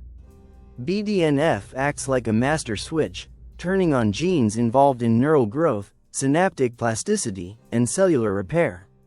But BDNF is just one member of a large family of proteins affected by learning. Learning also increases production of synaptic proteins that strengthen connections between neurons, structural proteins that maintain cellular architecture, and metabolic proteins that enhance energy production in brain cells. When learning stops, this protein production shifts dramatically. Beneficial proteins like BDNF decrease, while stress-related and inflammatory proteins increase. It's as if your brain's protein factory switches from producing growth and repair materials to producing maintenance and damage control products. This shift in protein production has cascading effects throughout the brain. Neural connections become weaker and less stable. Cellular repair mechanisms become less effective. The brain's ability to adapt to challenges decreases. Over time, these molecular changes translate into measurable declines in cognitive function and brain structure. The energy crisis. How learning affects brain metabolism. Your brain is an incredibly energy-hungry organ, consuming glucose and oxygen at a rate that would be unsustainable for any other tissue in your body. This high energy demand reflects the enormous amount of work involved in maintaining consciousness, processing information, and storing memories. Learning acts as a powerful stimulus for brain metabolism. When you engage in challenging mental activities, your brain increases its energy consumption dramatically. Brain regions involved in learning show increased glucose uptake, enhanced oxygen consumption, and elevated production of ATP, the cellular energy currency. This metabolic boost isn't just about meeting increased energy demands, it also triggers adaptations that make the brain more metabolically efficient. Regular learning stimulates the growth of mitochondria, the cellular powerhouses that produce energy. It also enhances the brain's ability to utilize alternative fuel sources when glucose is scarce. Think of learning as metabolic training for your brain. Just as physical exercise enhances your muscles' ability to generate and use energy efficiently, mental exercise enhances your brain's metabolic capacity. People who maintain active learning habits show more efficient brain metabolism well into old age. When learning stops, brain metabolism begins to decline. Glucose uptake decreases, mitochondrial function deteriorates, and energy production becomes less efficient. This metabolic decline affects all aspects of brain function, from basic cellular maintenance to complex cognitive processes. The relationship between learning and brain metabolism helps explain why cognitive decline often accelerates once it begins. As brain metabolism becomes less efficient, learning becomes more difficult and effortful. This increased difficulty leads many people to avoid learning challenges, which further reduces metabolic capacity, creating a downward spiral of declining function. Studies using positron emission tomography (PET) scans have shown that cognitively active older adults have brain metabolism patterns remarkably similar to much younger individuals. Their brains burn glucose efficiently, maintain healthy mitochondrial function, and show robust responses to mental challenges. The structural plasticity, how your brain reshapes itself. Perhaps the most remarkable aspect of learning's impact on brain structure is the concept of structural plasticity, your brain's ability to physically reshape itself based on experience. This isn't just about strengthening existing connections, we're talking about fundamental changes to brain architecture. When you learn new skills, your brain doesn't just modify existing neural circuits, it builds entirely new ones. Neurons grow new branches, dendrites, extend new projections, axons, and form new connections, synapses, at an remarkable rate. A single neuron can form thousands of new connections within days of beginning a new learning challenge. But structural plasticity goes beyond individual neurons. Learning can actually change the size and shape of entire brain regions. The motor cortex region controlling your fingers expands when you learn to play piano. The hippocampus grows when you engage in spatial learning. Visual processing areas become more complex when you learn to discriminate fine visual details. These changes aren't just temporary adaptations, they can be permanent modifications to brain structure. London taxi drivers show enlarged hippocampi even years after they've stopped actively learning the city's layout. Musicians retain enhanced motor and auditory brain regions throughout their lives, even if they stop playing regularly. The implications are profound. Your experiences, through learning, literally sculpt the physical structure of your brain. Every skill you master, every concept you understand, every challenge you overcome leaves a permanent mark on your brain's architecture. When learning stops, structural plasticity doesn't just pause, it reverses. The brain begins to eliminate neural connections that aren't being used, shrink regions that aren't being challenged, and simplify circuits that aren't being maintained. It's like a building that slowly crumbles when it's not being maintained and renovated. The sensory integration. How learning affects perception. Learning has profound effects on how your brain processes sensory information from the world around you. This might seem surprising. After all, don't your eyes, ears, and other sense organs work the same regardless of your learning habits? The answer is more complex and fascinating than you might expect. Your sensory organs collect raw information, but it's your brain that interprets, organizes, and makes sense of that information. Learning enhances your brain's ability to extract meaningful patterns from sensory input, discriminate between subtle differences, and integrate information across different sensory modalities. Consider wine experts, who have trained their brains to detect subtle differences in taste, aroma, and texture that are invisible to untrained palates. Brain imaging studies show that wine experts have enhanced activity in regions responsible for processing taste and smell, as well as stronger connections between sensory and memory areas. This enhanced sensory processing isn't limited to experts in specific domains. Any kind of learning that involves careful attention to sensory details can enhance your brain's perceptual abilities. Musicians develop enhanced auditory processing. Artists develop enhanced visual discrimination. Even reading enhances your brain's ability to rapidly process visual patterns. When learning stops, sensory processing abilities begin to decline. Your brain becomes less sensitive to subtle differences, less capable of rapid pattern recognition, and less able to integrate information across different senses. The world literally becomes less rich and detailed as your brain's perceptual capabilities diminish. This sensory decline has practical consequences that extend far beyond abstract perceptual abilities. Reduced auditory processing makes it harder to follow conversations in noisy environments. Diminished visual discrimination makes reading more difficult and error-prone. Poor sensory integration affects balance, coordination, and spatial navigation. The sleep architecture. How learning affects rest and recovery. Learning doesn't just happen when you're awake. Some of the most crucial aspects of learning occur during sleep, when your brain consolidates memories and clears away metabolic waste. The relationship between learning and sleep is bidirectional. Learning enhances sleep quality, while good sleep enhances learning capacity. When you engage in learning during the day, your brain prioritizes deeper, more restorative sleep that night. The neural pathways that were active during learning get preferential consolidation during sleep, with memories being transferred from temporary storage areas to long-term memory networks. Learning also enhances the brain's glymphatic system, the waste clearance mechanism that operates primarily during deep sleep. Think of it as your brain's night shift cleaning crew.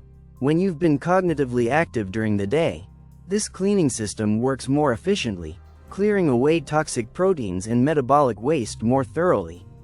The physical changes are measurable. People who engage in regular learning show different sleep architecture patterns, with more time spent in deep, slow-wave sleep where memory consolidation and cellular repair are most active. Their brains literally clean themselves more effectively during sleep.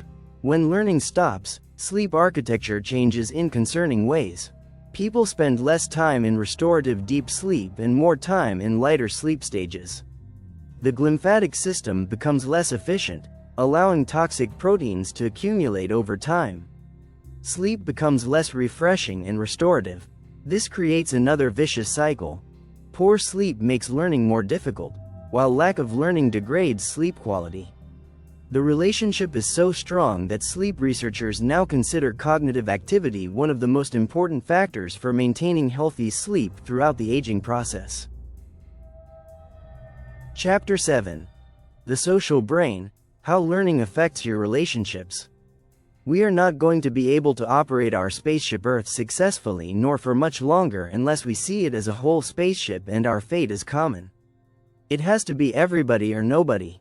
Buckminster Fuller. Picture Sarah, a brilliant software engineer who spent her 20s climbing the corporate ladder, learning new programming languages, mastering complex algorithms, and solving intricate problems daily. Her mind was sharp, her conversations were engaging, and her relationships thrived on intellectual exchanges. But then, at 35, she reached a comfortable plateau.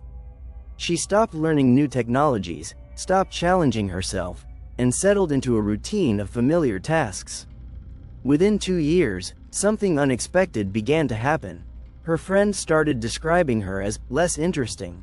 Conversations that once flowed effortlessly became stilted. Her marriage began to suffer as her husband complained she seemed mentally checked out. Sarah's story illustrates one of the most profound yet overlooked consequences of cognitive stagnation: the deterioration of our social connections and relationships. Your brain isn't just an isolated processing unit floating in your skull. It's a deeply social organ, sculpted by millions of years of evolution to connect, communicate, and collaborate with other human beings. When you stop learning, you don't just harm yourself. You fundamentally alter your ability to relate to others, and in doing so, you trigger a cascading series of changes that can transform your entire social world. The social brain, your neural network of connection. To understand how learning affects your relationships, we first need to explore what neuroscientists call the social brain. This isn't a single structure, but rather a complex network of interconnected regions that work together to help you navigate the intricate world of human relationships. At the heart of this network lies the prefrontal cortex, particularly an area called the ventromedial prefrontal cortex. Think of this region as your brain's social intelligence headquarters. It's here that your brain processes complex social information, reading facial expressions, understanding tone of voice, interpreting body language, and making split-second decisions about trust, empathy, and social appropriateness. Connected to this headquarters are several other crucial regions.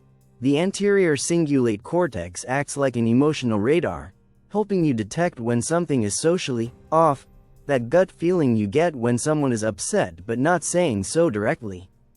The temporoparietal junction serves as your theory of mind center, allowing you to understand that other people have thoughts, feelings, and perspectives different from your own.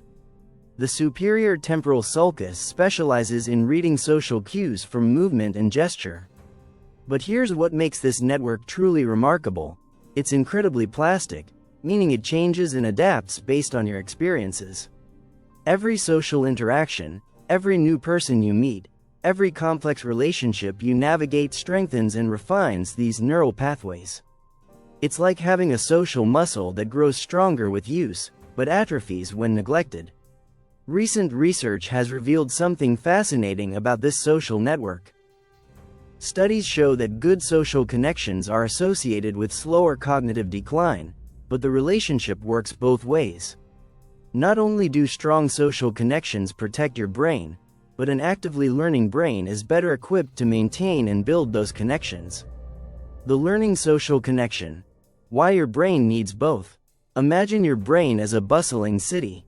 The learning centers, areas like the hippocampus and prefrontal cortex, are like the innovation districts where new ideas are born, processed, and integrated. The social brain regions are like the communication networks that connect different neighborhoods, allowing information to flow freely and communities to thrive. When you're actively learning, these two systems work in beautiful harmony. Learning new information creates what neuroscientists call cognitive flexibility, the ability to adapt your thinking, switch between different concepts, and see situations from multiple perspectives. This cognitive flexibility is absolutely crucial for successful social interactions. Think about it. Every conversation is essentially a real-time problem-solving exercise. You need to process incoming information, understand context and subtext, adapt your communication style to your audience, and navigate complex emotional terrain. When your brain is accustomed to learning and adapting, these social challenges feel manageable, even enjoyable. But when learning stops, something insidious begins to happen. Your brain starts to lose its flexibility. Neural pathways that aren't regularly used begin to weaken through a process called synaptic pruning. It's like having a garden where you stop watering certain areas. Slowly but surely, those sections begin to wither. This loss of cognitive flexibility shows up first in subtle ways. You might find yourself having the same conversations over and over again. Your stories become repetitive. You become less interested in hearing other people's perspectives because processing new viewpoints requires cognitive effort that feels increasingly difficult. Dr. Sarah Jane Blakemore, a neuroscientist at University College London, has spent years studying how the social brain develops and changes throughout life. Her research reveals that the social brain regions remain plastic throughout adulthood, but this plasticity depends on continued use and challenge. When we stop exposing ourselves to new social situations and learning experiences, these regions literally begin to shrink. The empathy erosion.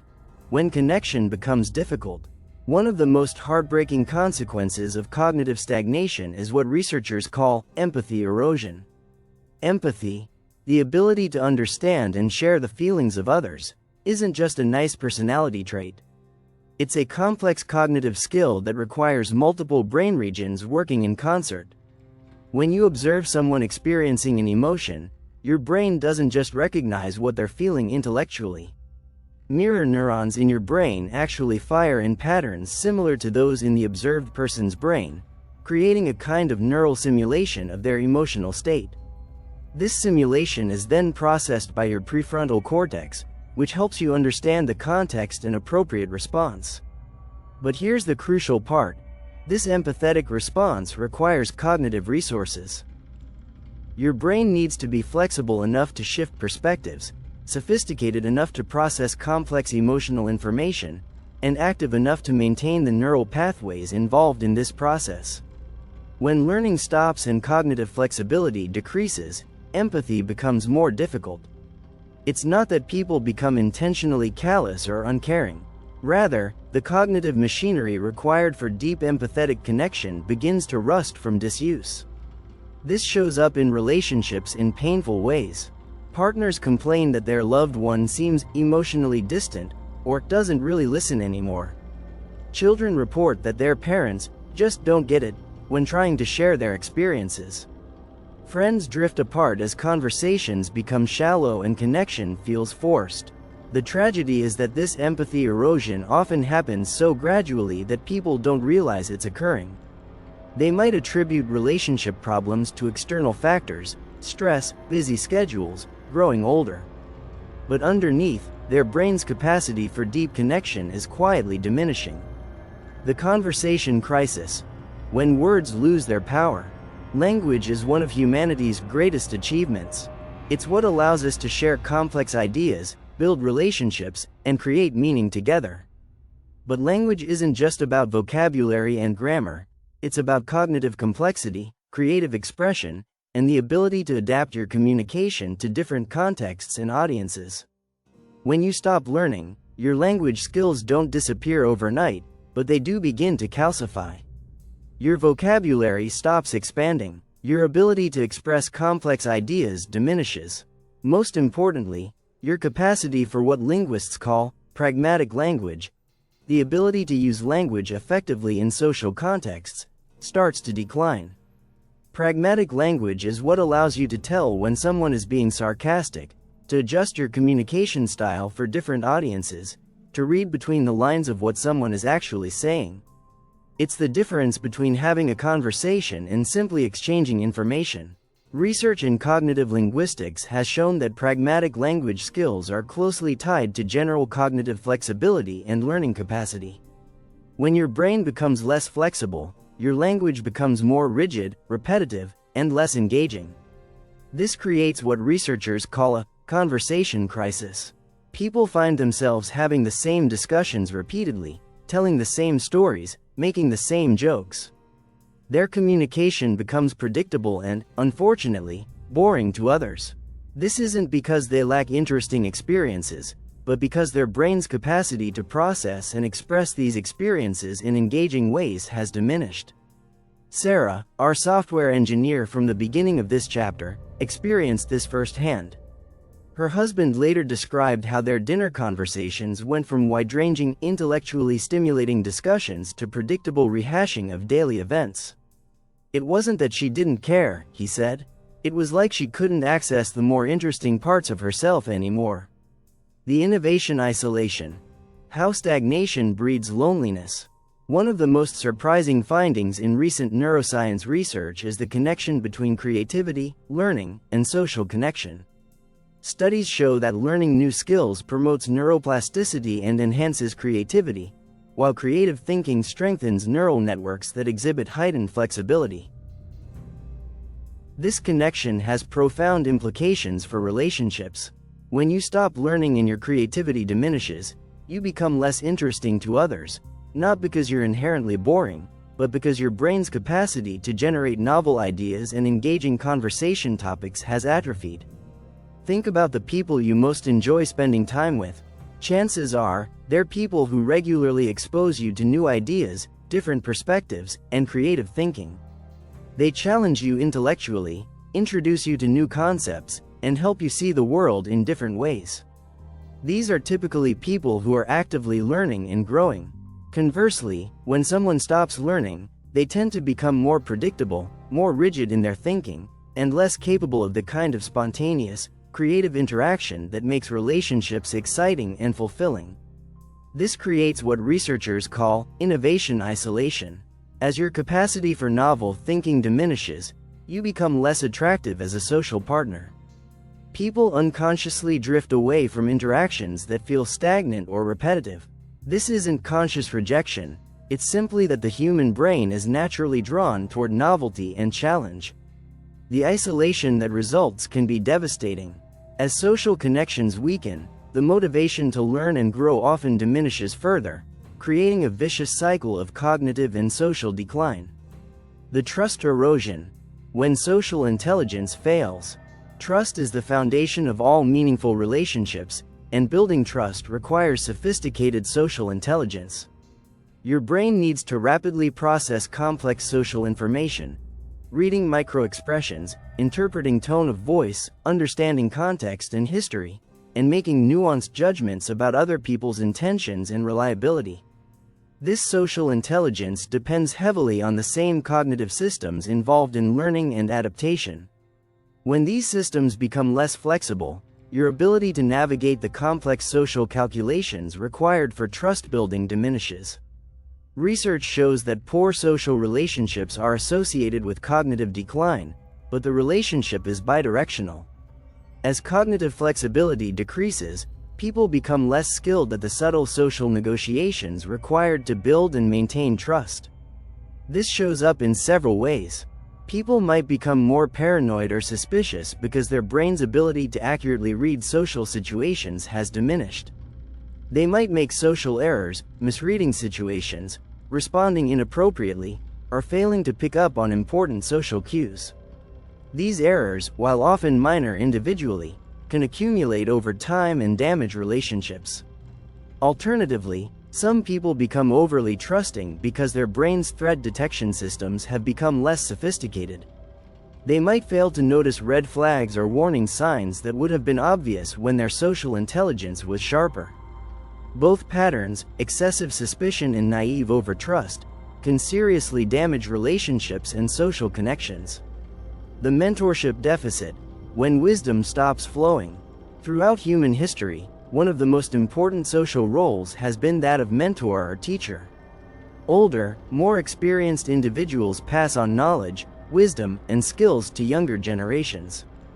This mentorship role isn't just beneficial for the student, it's crucial for the mental health and social connection of the mentor.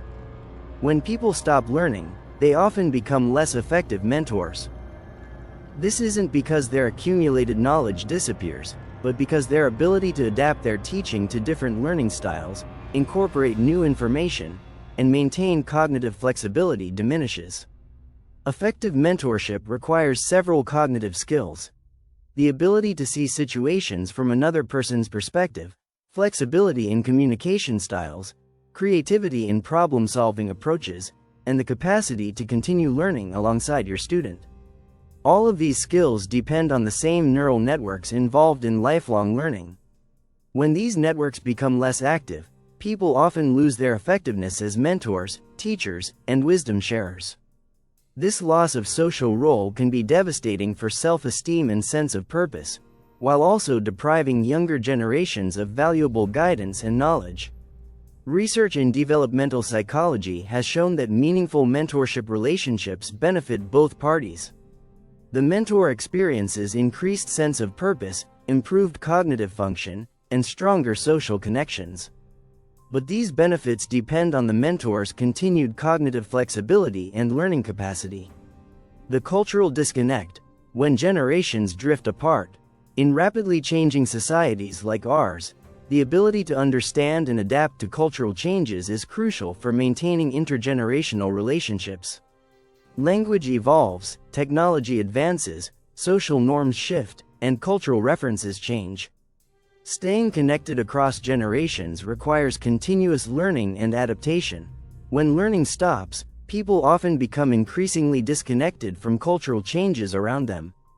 They might dismiss new technologies as unnecessary or refuse to adapt to evolving social norms.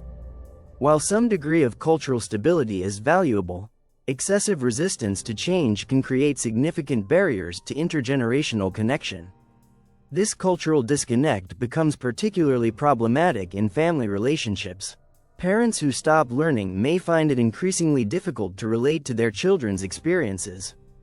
Grandparents might struggle to connect with grandchildren whose world looks dramatically different from their own. The tragedy is that this disconnect often happens gradually.